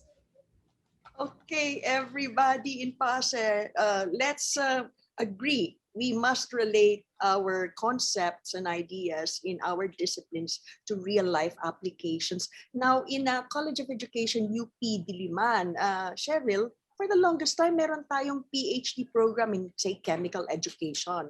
Meron ako mga contemporaries, graduates of BS Chem, who pursued the PhD in Chem Ed. Okay? So, merong mga ganon. Now, I would like to call somebody who is master teacher. You know, when I was in Quezon Hall in UP, we instituted this Gawad Pangulo competition on progressive teaching and learning. And Rina, I say it's really PPP. It's progressive, pervasive pedagogy. This is what you are pursuing in Knowledge Channel, PPP.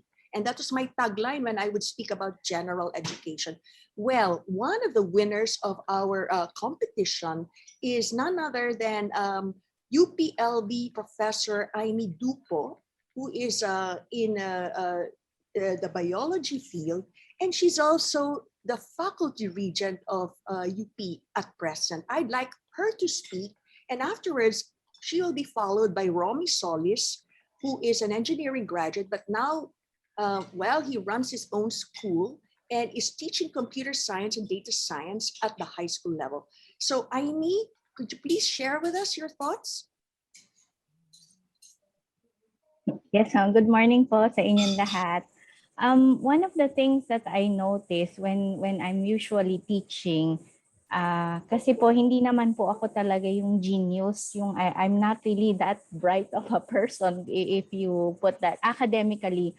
I would be along the lines of average, but when I learn, I try to vision how best I could learn stuff my way by, again, highlighting how am I supposed to relate this to everyday stuff, because if I cannot relate this to everyday stuff, then it doesn't stay long in my mind. So that's the way I taught my class how to go about it, not to dull it out or to simplify things, but for them to clearly understand this as they relate this to everyday life. I would rather have my student ask me why their answers were wrong rather than focusing on their scores. So we usually have an exchange of opinion, and I usually have creative ways of delivering information. For example, if you are now at home, how are you supposed to understand the levels of biodiversity? So this we developed along with the Department of Science and Technology Science Education Institute, also inspired by the Knowledge Channel. So now we use, for example, boxes to demonstrate that there are different levels of biodiversity. So there are species, genetic, and ecosystem level of biodiversity, so that the students who are at home will also be visualizing the same concepts using the materials they find at home. And we also demonstrated, for instance, the concept of natural selection using food, kitchen materials, how kitchen materials function differently. So we use that also. So that the students who are learning at home, when they are in the kitchen, they are now not just visualizing kitchen tools, but they're also visualizing natural selection. And I also heard from the discussion this morning whether measuring impacts long-term. When I usually ask my students or those who are taking math and science teaching, because I'm also involved in the math and science teaching program at the University of the Philippines, Los Baños. I asked them, why did you go to teaching? Or anyone who's going to the sciences, they ask me, why do you go to the sciences? And they also talk about, it's one significant experience in science that made an impact in their lives, and they already wanted to go into the sciences. And I guess with me, it's a bit of both worlds. I was exposed to the science because of my parents, but it's also this sparks of activities. Sometimes it takes only one good activity to spark that interest. And it may not be for long, but you ask them, what is your best memory of science? It was watching the Knowledge Channel.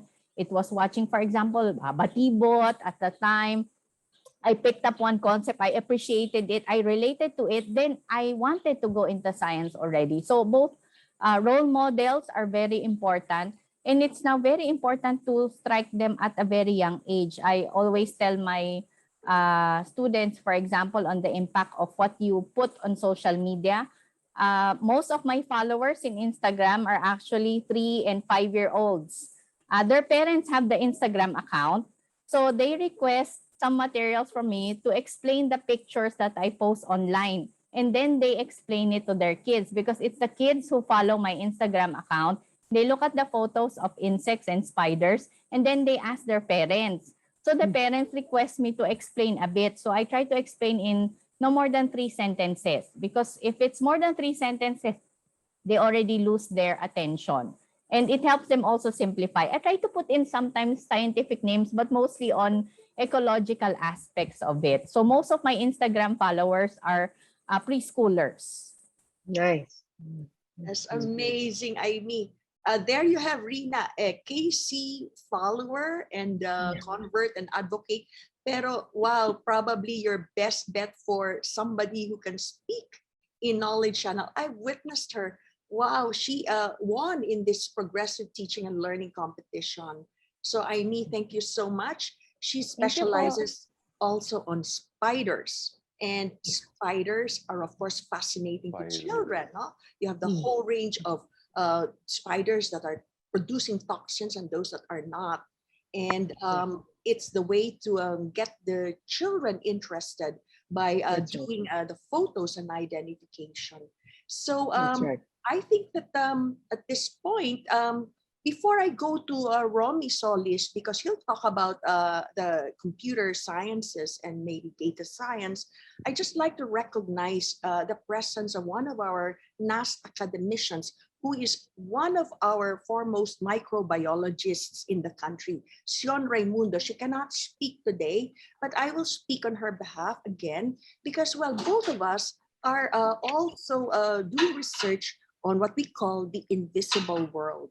So invisible world of microbes, and maybe Rina, you know about omics and all that. Now we have microbiomes. Can you imagine? There are more microbes on in our body, inside out, than there are cells in our body. Every plant and animal has its own microbiome, and actually that's one area of my research. Now, how are you going to identify, characterize, or even view those microbes, the invisible world?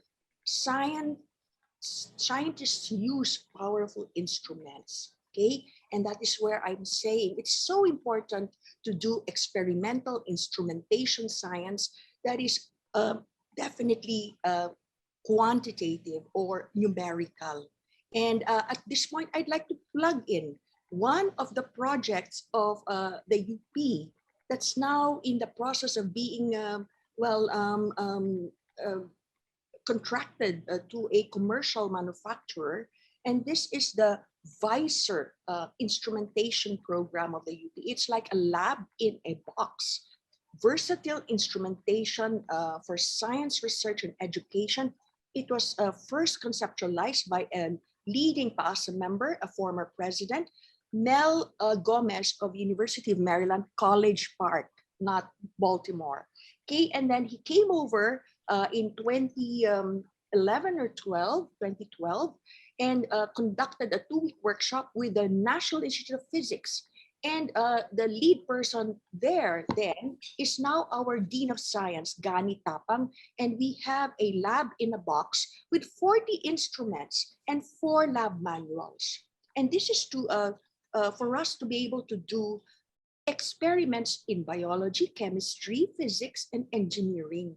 Okay, Now, Thanks. COVID. Thank you. Plug yan. Happy Plug. Monday. Thank you. So, Rina, now comes COVID. So, how can we now distribute our lab in a box? So, we're in this mode where we're rethinking that maybe teachers can come together, and this can be the use of the visor can be demoed, say in Knowledge Channel. And then we are going to look for some selected teachers in the public high schools, in your selected barangays or sites, who are predisposed to learning how to use visor. Ang problema kasi is it's the teachers who have a phobia for using the instruments. Probably not even the students, because you know how students are medyo techy digital, pero you have to teach the teachers first, no? So that's another possibility for us. And we would really be helping ourselves this way. What So, level? yes. The lab in the box is for what level?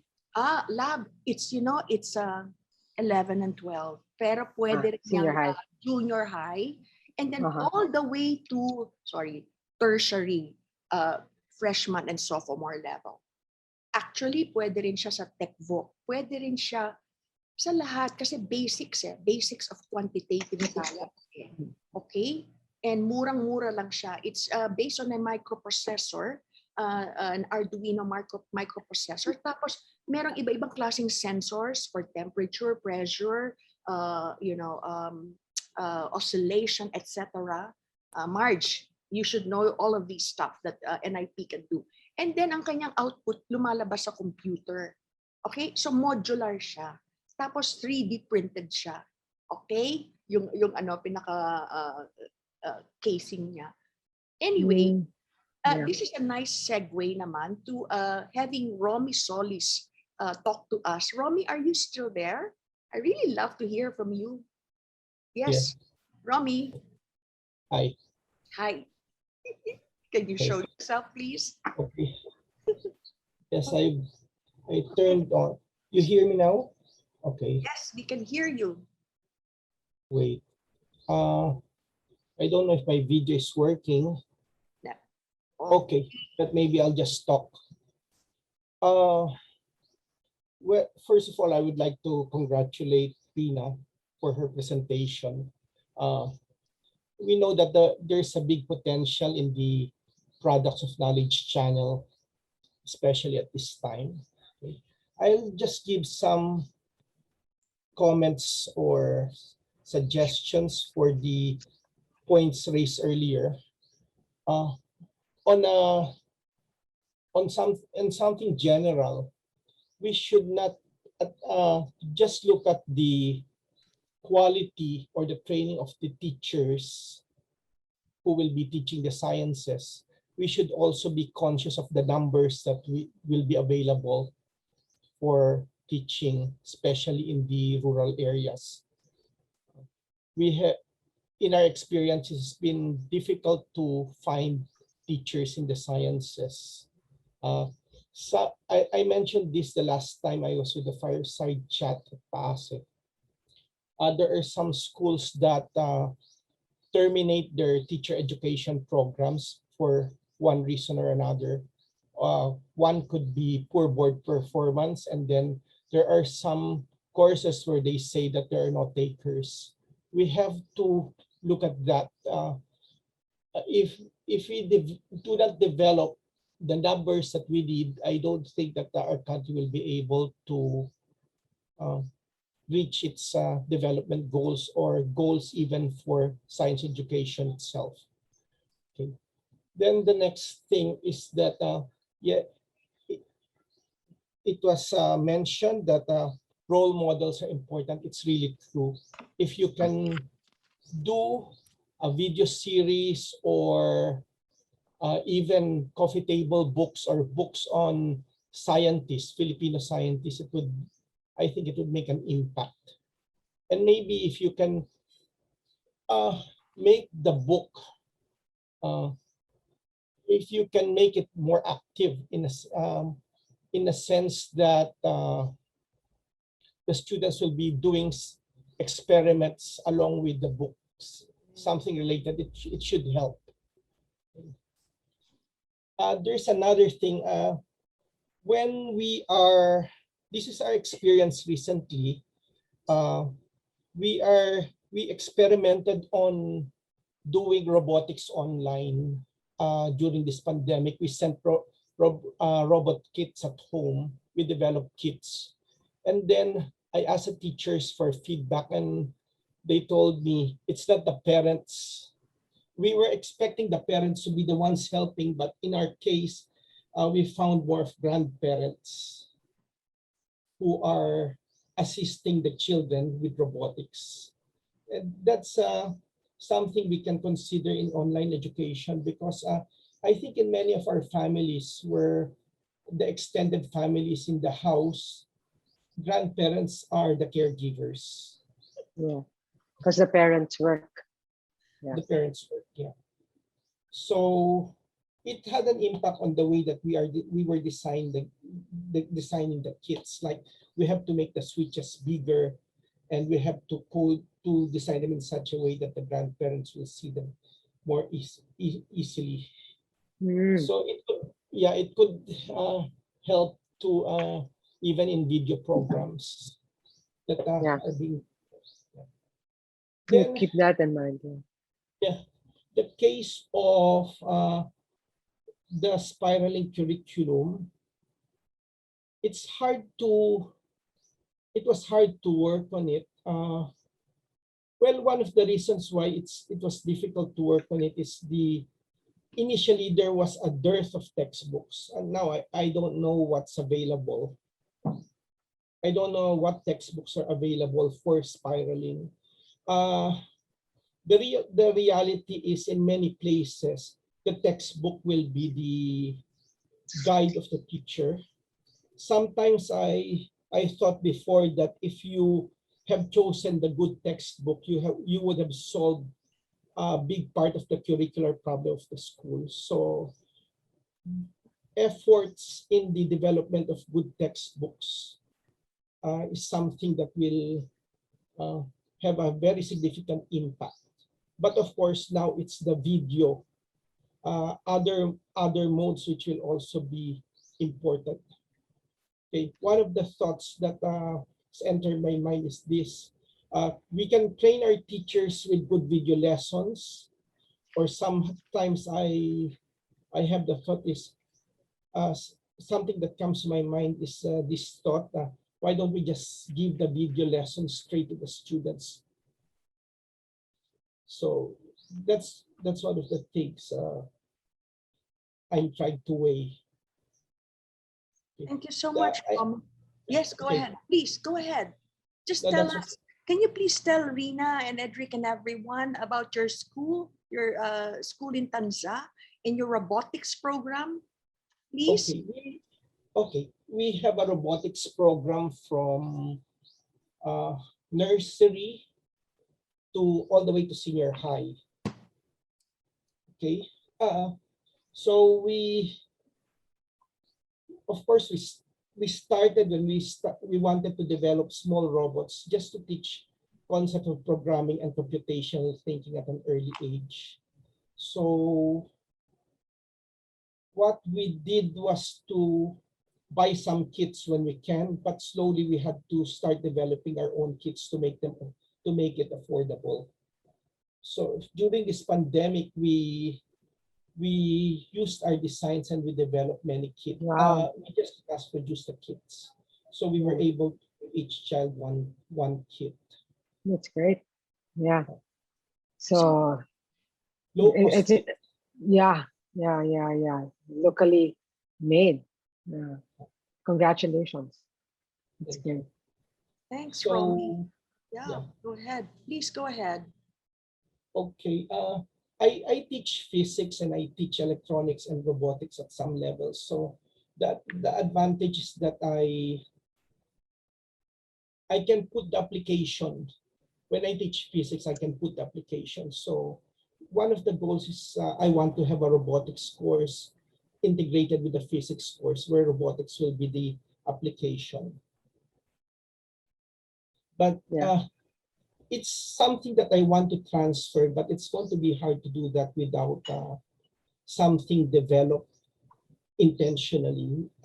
It's easy for me to do that ad hoc because now I have 41 years of teaching experience.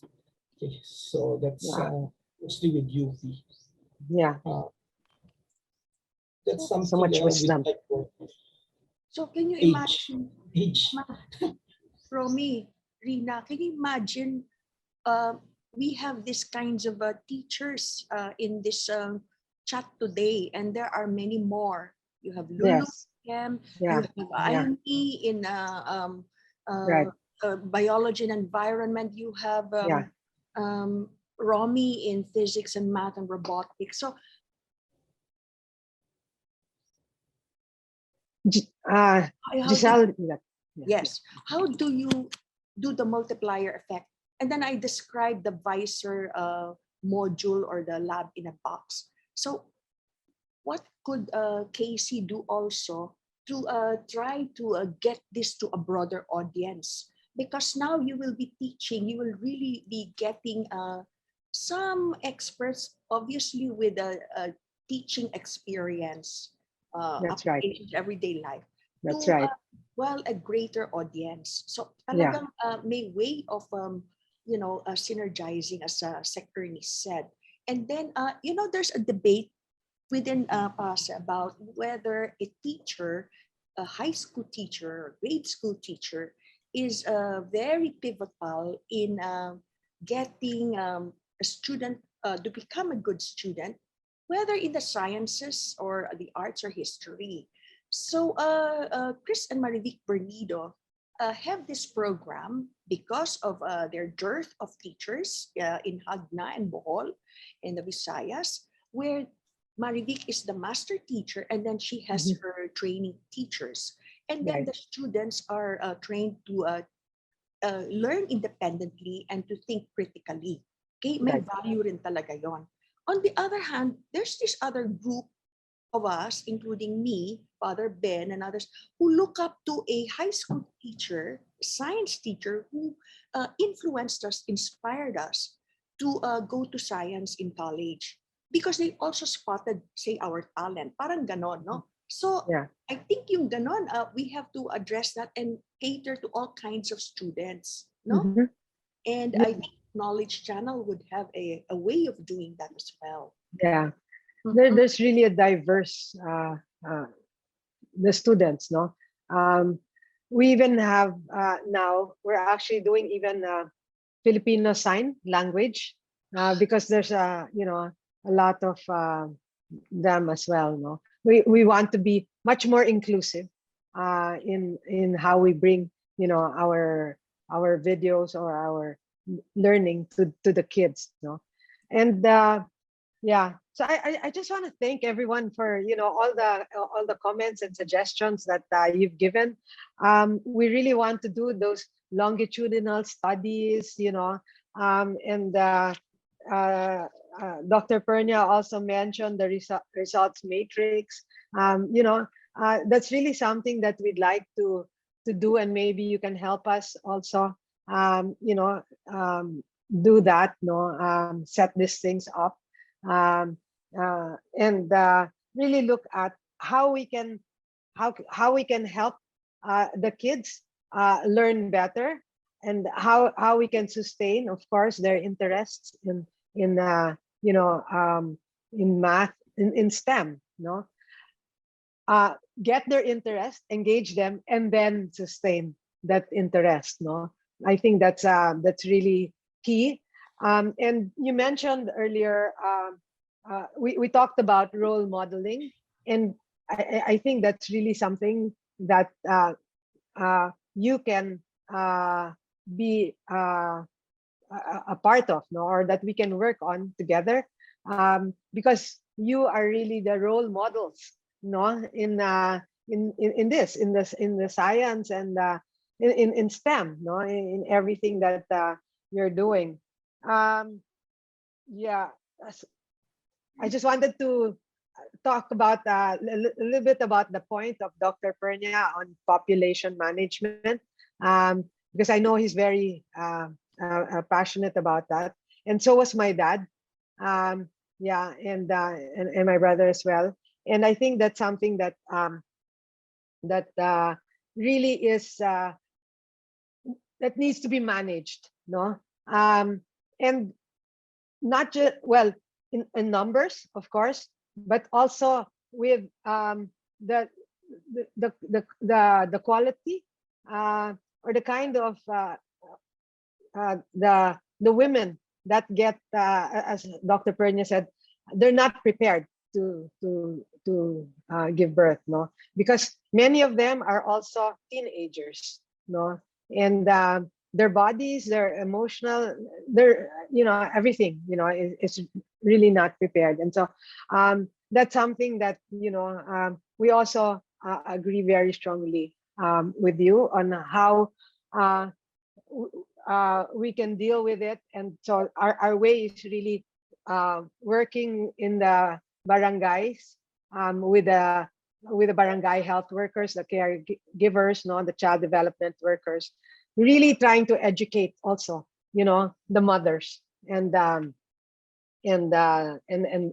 caregivers and the would-be mothers as well, no. The longitudinal study is really something that we'd like to be able to do. We actually have 20 years, and many of them, these stories are anecdotal. Like I think what Amy said, that she grew up with what uses Knowledge Channel, and now we're actually hearing that, you know, from teachers, that they used to use to watch the Knowledge Channel when they were young, no, and it's like, wow. We started off maybe teaching the millennials. Now it's a time of the Gen Alphas already. You know, there's already the Gen Z, and then now the Gen Alphas that are, you know, coming up, no. And so the millennials are now the teachers. You know, and so that's really something that we'd like to be able to do, and I hope that we can get support also from you. The growth mindset, the mathematical mindset, is a very important concept also for us. I always say that it's a very hopeful mindset, you know, for the Filipino children, the Filipino teachers. And so whenever we have our trainings, we definitely bring that in, no. Actually, I think I may have even been the first one to bring in the mathematical mindset here in the Philippines, because I met with Joe Boller in Stanford, and right away in January, when the book came out, we were already creating our Math Dali program, and so we incorporated that in the Math Dali program. So all the different, you need to ask questions, you know, you know, it's not just you can learn anything to the highest levels, you know, all of these different concepts, no. And of course, with the neuroscientists, Marge, I hope we can work also together, and so we can sharpen also the things that we're doing, you know, and how we do these things, and think about, you know, the brain and how kids learn. And I think it was also mentioned here, no, that it's not just the cognitive skills, but of course the non-cognitive skills as well. That's really very important, no, for kids to learn, no, and of course in relation to literacy, brain development, no, and yeah, so of course the measuring also the number of words. I think that's really also something that they hear, the kids hear in a day. That's something that we'd like to also look at when we which will probably ask you know, the barangay health workers also, and even the teachers, no, for the grade 1 that does the Wikaharian, teaches the Wikaharian, and the Ready Set Read, no. We can ask them also to measure, you know, this different things. So really, I'm sure that you can come, you can help us also with the metrics that are really aligned and tied up to learning, no, of the kids, no, and yeah, because it's not always just about the performance. It's not just always about, you know, but there are certain metrics that you would know, you know, that we would welcome, no, and are open to listening to and doing, no. And of course, with Cheryl, we still have to do the Agham para sa Pagbabago together. Now it's an even bigger group with system. It's now PAASE also that we can work with together. And you know, we actually met with Yusek Nepo the other day, and he was also talking about the learning spaces and the learning ecosystem. And I shared with him School 2.0, which, you know, is something that we were looking at about 8 or 10 years ago, no, wherein it's really a whole community, no. The school is just one part of that community, but you learn from all the people in the community. You learn from all, you know, the different spaces around there. So we sent him the picture of the School 2.0, no. Yeah, and then of course the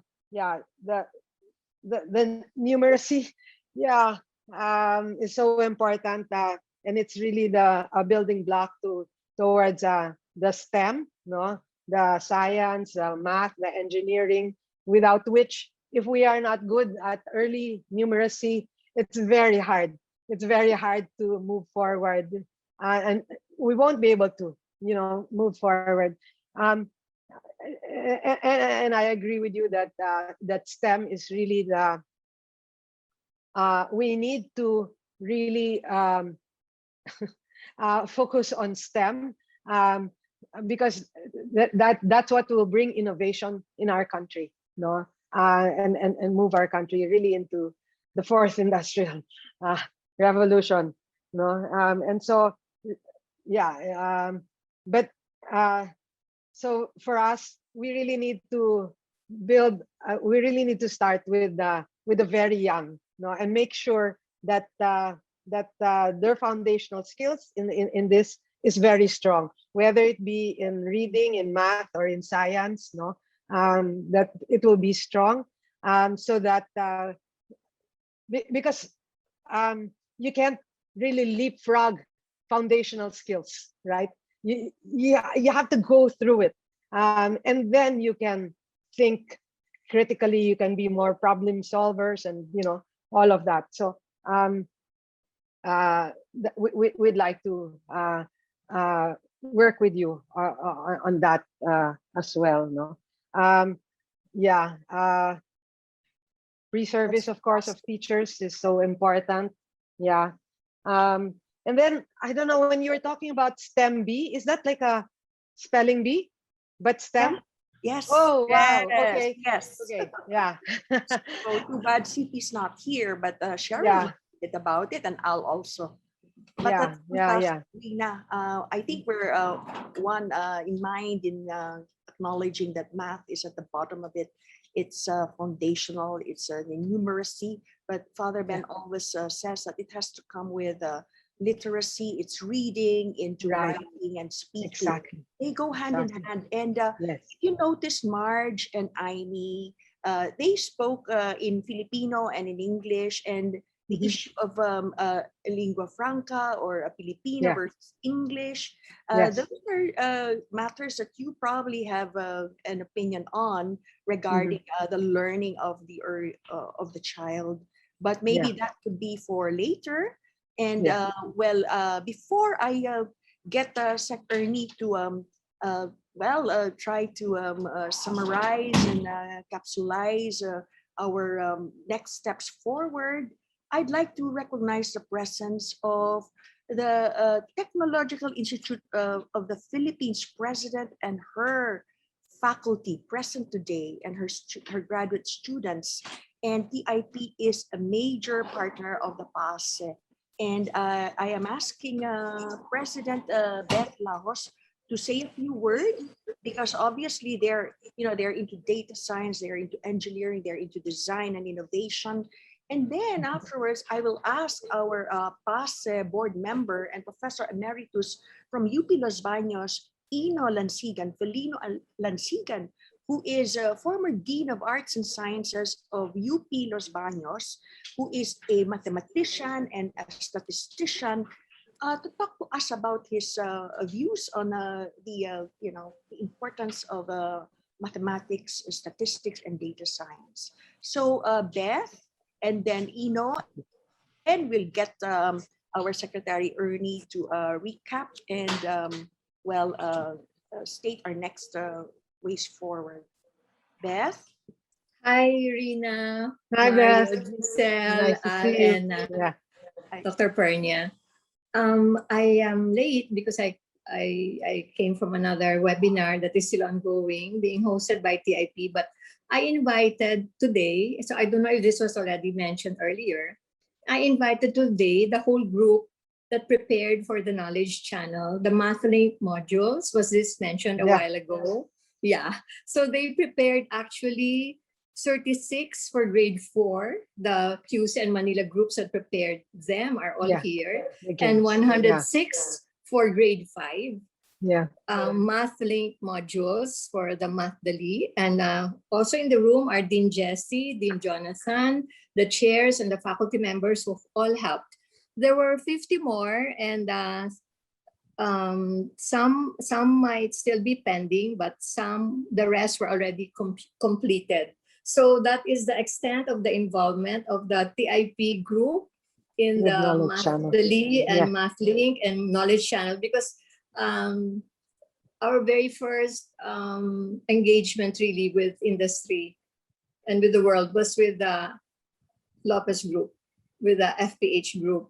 And that's why we're very much engaged with Rina and Jajo and everybody. Jajo, Yes. So I just want to say hello to everyone. It's been a while because we've also been very busy, but I'm happy to see our TIP group here also. And I'd like to thank them for their involvement and to thank Rina for the opportunity. She was talking with Angelo before, no? My son. Yes. Okay. Thanks so much, Beth. Yeah. Welcome. Hearty congratulations again to our indefatigable president, TIP president, Beth Laos, a visionary like her parents. And it looks like all of us are moving towards linking up with the private sector, okay? And to the extent that we can count on government, we will, but there are things that we can do with the private sector. And PAASE is, of course, a private foundation or an organization, soon to be a full-fledged foundation. At this point, I would like to ask Ino Lansigan to share his insights with us. Okay, thank you, President Giselle. And again, congratulations, Ma'am Rina, for your nice presentation. I would just like to share, we know that in the learning ecosystems, there are pupils that we are concerned about, and also the teachers. We need to capacitate the teachers, and to that end, the UPLB College of Arts and Sciences has been offering the BS in Math Science Teaching, which was considered by Regent Amy. The idea is to produce teachers who can teach mathematics and also the sciences well, okay? Because we recognize that we are lacking qualified teachers. And we are also now thinking of instituting also the BS in social science teaching.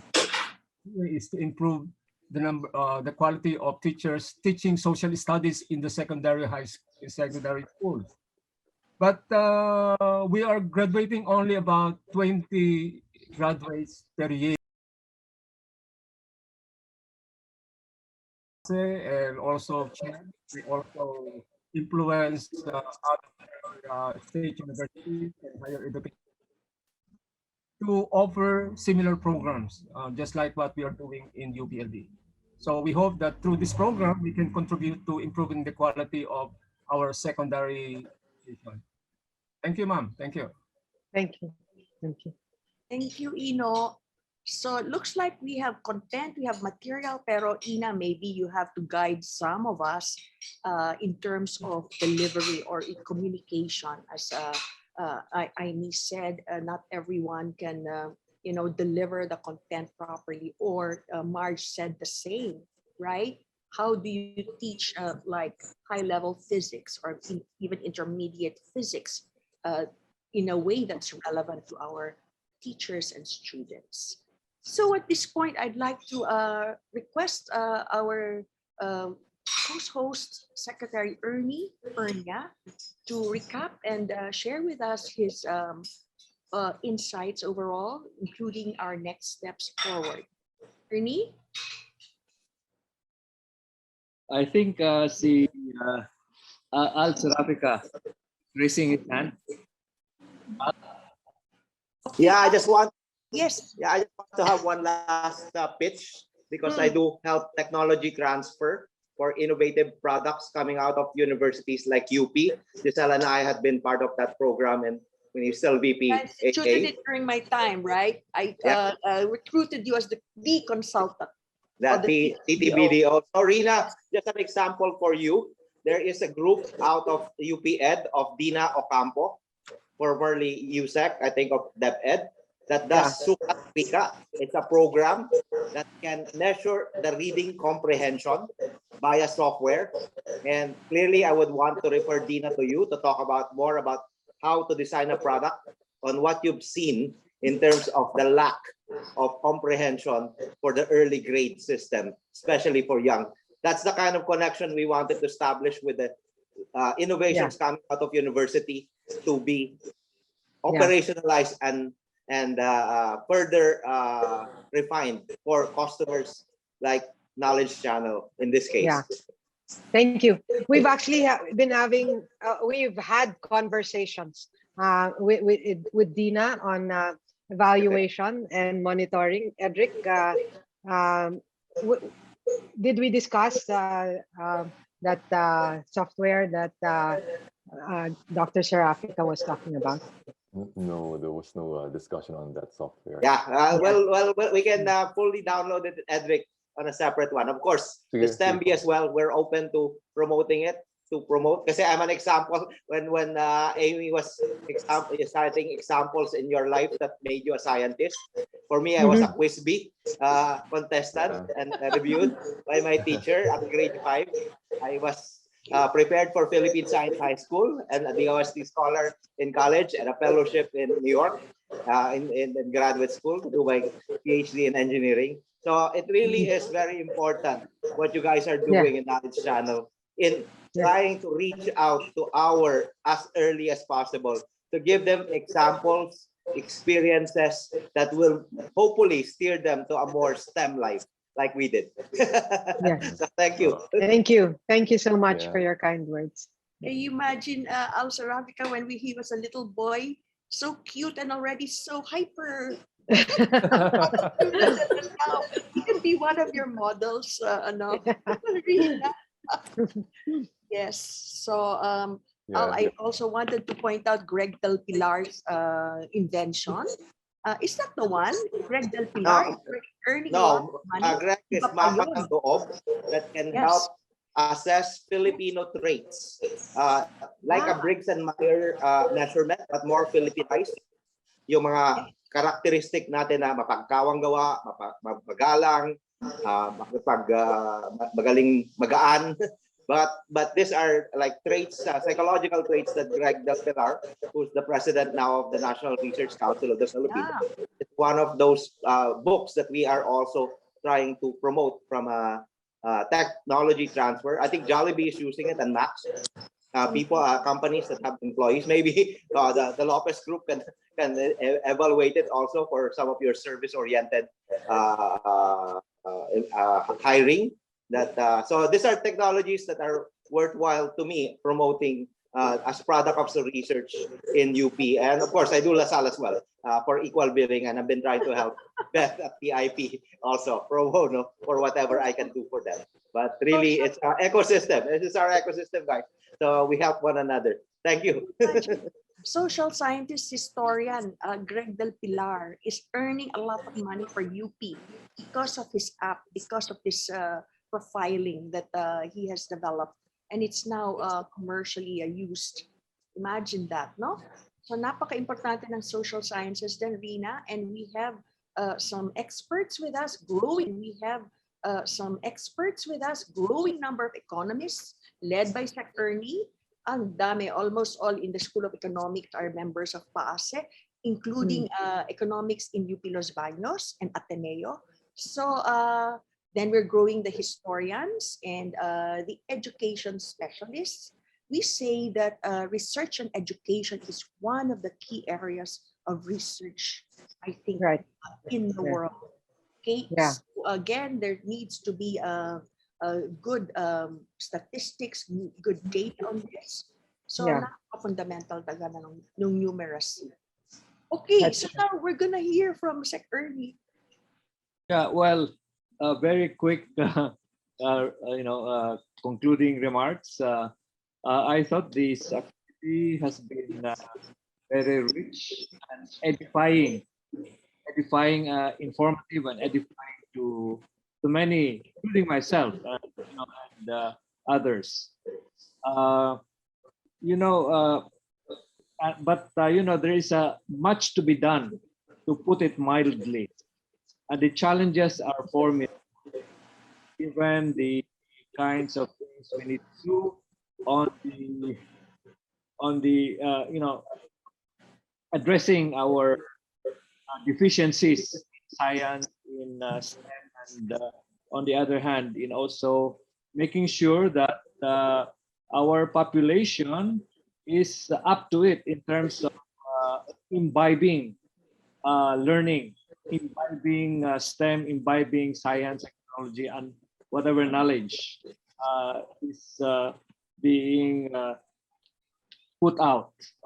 KCFI is already 22 years old, but I would think that KCFI would have retrospective discussion or this retrospective notes on what happened over the past 22 years, and that would be. I'm sure Rina has that, and we would like you to share that with us. Retrospective write-up on KCFI, because that would be a learning experience. And the other thing is, I think what we need to do is to benchmark with our ASEAN neighbors. So why is it that Thailand is able to spend, in terms of GDP, 1% of GDP on science and technology, research and development? Also Malaysia. Korea, of course, is much higher than 1% of GDP. In Vietnam, which used to be lagging behind us, is already around 0.15%, 0.16% of GDP. Vietnam is spending close to 0.5% of GDP. So also Indonesia is in that neighborhood. So we are lagging behind in terms of government spending. So government, which we really need. And I was wondering, maybe there's a need for us. I don't know how we can do it, but there's a need for us to study what these other countries are doing to improve their proficiency in science and technology, appreciation, including national appreciation by the national political leadership. And because without the support, without the appreciation of the national political leadership, it's going to be hard for us to really push the frontiers of what we have in terms of science and technology and knowledge. So maybe in the next administration we can have that kind of a study, looking at what the other dynamic Asian countries are doing in terms of this area that we're concerned with. Another thing that is important is public-private partnership. This is, I don't see why we cannot optimize the outcome of in terms of education of students and proficiency in science and technology and STEM if there is better coordination and coordination between the public sphere, Department of Education, CHED on the one hand, and on the other hand, many of the things that we are doing, like PAASE, like KCFI, like PVED, So what's happening is that there are so many things going on, and we need to synchronize and put them synergistically together so that the effect on the country, on the population, will be much more impactful and more fruitful. So that is why Giselle and I are trying to, and Al are in this mission of trying to induce the private sector, the captains of industry, to get involved in a partnership with the PAASE, in a partnership with the Knowledge Channel, so that as I've said, there's a need for a trilateral cooperation. The government, academe, and then academe, that the private sector, and then the government. If this trilateral cooperation is operative, then I think the fruits will be much bigger in terms of our objectives. Then finally, we have to think of the political economy. Unless our national political leader is appreciative of science and technology, education, and all these things, the country is not going to move much in terms of advancing the frontiers. And of course, basically in terms of spending on science and technology, a bigger budget can be allocated if there's appreciation on the part of the leadership, of the national leadership. If there is not the national leadership need not be an expert in science and technology, but he has or she has to be able to appreciate the importance of science and technology, especially in this industry in this industry 4.0. So with that, let me just thank profusely the KCFI led by Rina and Edric in terms of this discussion, which we call Fireside Chat number 22. Thank you for agreeing to meet with us. And this is just the beginning. This is just the beginning. And we hope the beginning will lead to further collaboration, further activities that will really, satisfy or bring us to our objectives. So thank you very much. Thank you so much, Dr. Pernia, for those very insightful comments. And it is our honor. It is our honor to be here, to be invited to speak with you. And we really hope that we can work together. Thank you so much. Those things that you listed down are really something that we need to focus on. And I hope we can get to 6% of GDP for education. That includes STEM and all of that. But yeah, we'll see. So Rina, Yeah. PAASE is 40 years old. 40, Wow. 1980. Wow. Our 41st annual scientific meeting is in October in Baltimore, Maryland, but there will be an online component. Now, I'm ending my term as PAASE president in December, and our president-elect is our vice president, Mario Santo Domingo, who will be the president in the next 2 years. Isn't that providential, no? Na you have a STEM and education champion as our next PAASE president. Okay. Now, look at what's brewing already in the chat box. Merong message si Cheryl K. Sir Edric. I already messaged you, Sir Edric. I can coordinate with Sir Al and Sir CP for our meeting on the STEM B.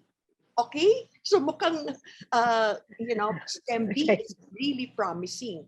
Now, I have to read a message from our former PAASE chair, Leia Tolosa, who's in University of Maryland, and I think Lulu Harold, our chem education expert, is one with Leia in this. STEM is one thing, but we wish the Filipino people can be taught to choose their leaders wisely. And I won't spell it out. MP comes to mind.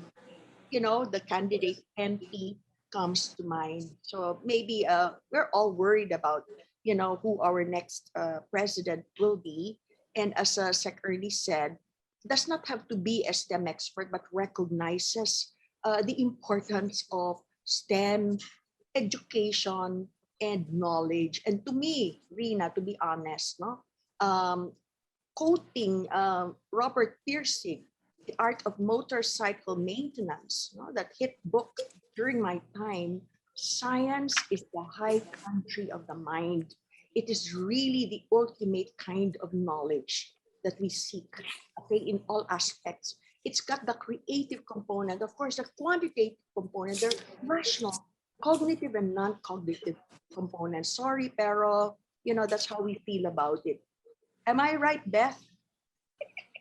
Yes. Yes, that's right. I'm so happy that you mentioned that book because I've been meaning to read parts of that book until I just read an annotation, an annotation book on the book. That's supposed to be an excellent book. Too. That's my book. You have science. That's an art of motorcycle maintenance. First year. The father and the child, yeah. Technical talaga, how to, he was a computer guy or something, and he came up with the instructions for it, right? So college pa lang ako nung I think binabasa ko yon. Okay, so much to talk about, to keep us going on together. So thank you so much, everyone, Thank you for your time. It's now almost like 3 hours that we've been at this conversation. Kasi nga, burning issue, Rina, kaya fireside chat ang tawag natin. Inspired by Franklin Delano Roosevelt, diba? Fireside That's right. Chats. Yes, yeah. So thank you so much again for your leadership in. Thank you. Thank you so much. Yeah. I miss to thank the discussants, by the way. Oh yeah. Yeah. Thank you. Mario Santo Domingo and the others who also chimed in terms of their comments. Thank you very much. And of course, I want to thank our own PAASE people like Concepcion, Giselle, and thank you so much, Giselle. Mario Santo Domingo, for organizing, helping us organize this webinar. Ayan, si Amy showed herself. Oh, look at her. Our regent in the BOR. She's our faculty regent now, Rina. Can you imagine? She's our PAASE member. Okay? So this is a power group, Rina. So make good use of our PAASE membership. Okay. Yeah. Okay? Sige. Let's discuss and let's work together on yes, yeah, yes. how we can do this. Yeah. All right. Dr. Pernia, I have a picture of my dad reading your book. I'm gonna send that to you. Yeah. Virtuous impatience. Yes, yeah. Pagod na nga tayong lahat, ano? Oo. Yeah. Well, impatient. Si Sec Ernie lang may karapatang you. clip. I'm going to return that one book to you because, Oh, it's all right. It's okay. Yeah. no, Picture everyone before we go. The Richmond. Yeah. Richmond, show yourself, please, Richmond. Everyone, please turn on your video so we can have posterity. Yes, Richmond. Ayan na, nagpakita si Richmond. So, Al was right. We have to be virtuously Virtually also, huh? Virtuously impatient. Alam mo yan, si Richmond is a model. The frontiers Model guy. Science and technology. Okay. She's a techie. Richmond is a techie. He's an arts person. He teaches in Cal. Okay. And of course, he's doing planning and development in Quezon Hall. So that's Richmond for you. Okay. Wow. It's amazing. Okay. Congratulations, Richmond. Thank you. May I request everyone to please turn on their videos? Turn on your videos. Turn on your cameras. We'll Hi, have Vic. very quick photo shoot. All right. On my mark, please smile. 1, 2, 3, smile. And of course, time-honored tradition po bilang Pilipino, walking naman po. Sugod, mga kapatid. Vicky, na kita na ano papagsalita. Vicky, Professor Vicky Migo. Okay po. Kay ba tayo? Thank you. Sinabi ni Romy, ang mga lola at lolo ang dapat nang magturo sa mga apo. Eh sabi ko nga, meron akong 3 bagong apo. Hi everyone, thank you. Bye. Thank you. You so much, everyone. Thank you very Bye much. bye. Bye bye all. Have a good day. Bye bye. Thank you. Bye bye, Vicky. Hi, Vicky. Bye. Yes, Ma'am Giselle. Bye-bye. Oh, hello. Hi, Vicky. Thank you so much for joining us. And the TIP family, nako, kudos talaga to you. You're always ahead of everybody. I'm telling you, you're a model private sector institution. Grabe talaga.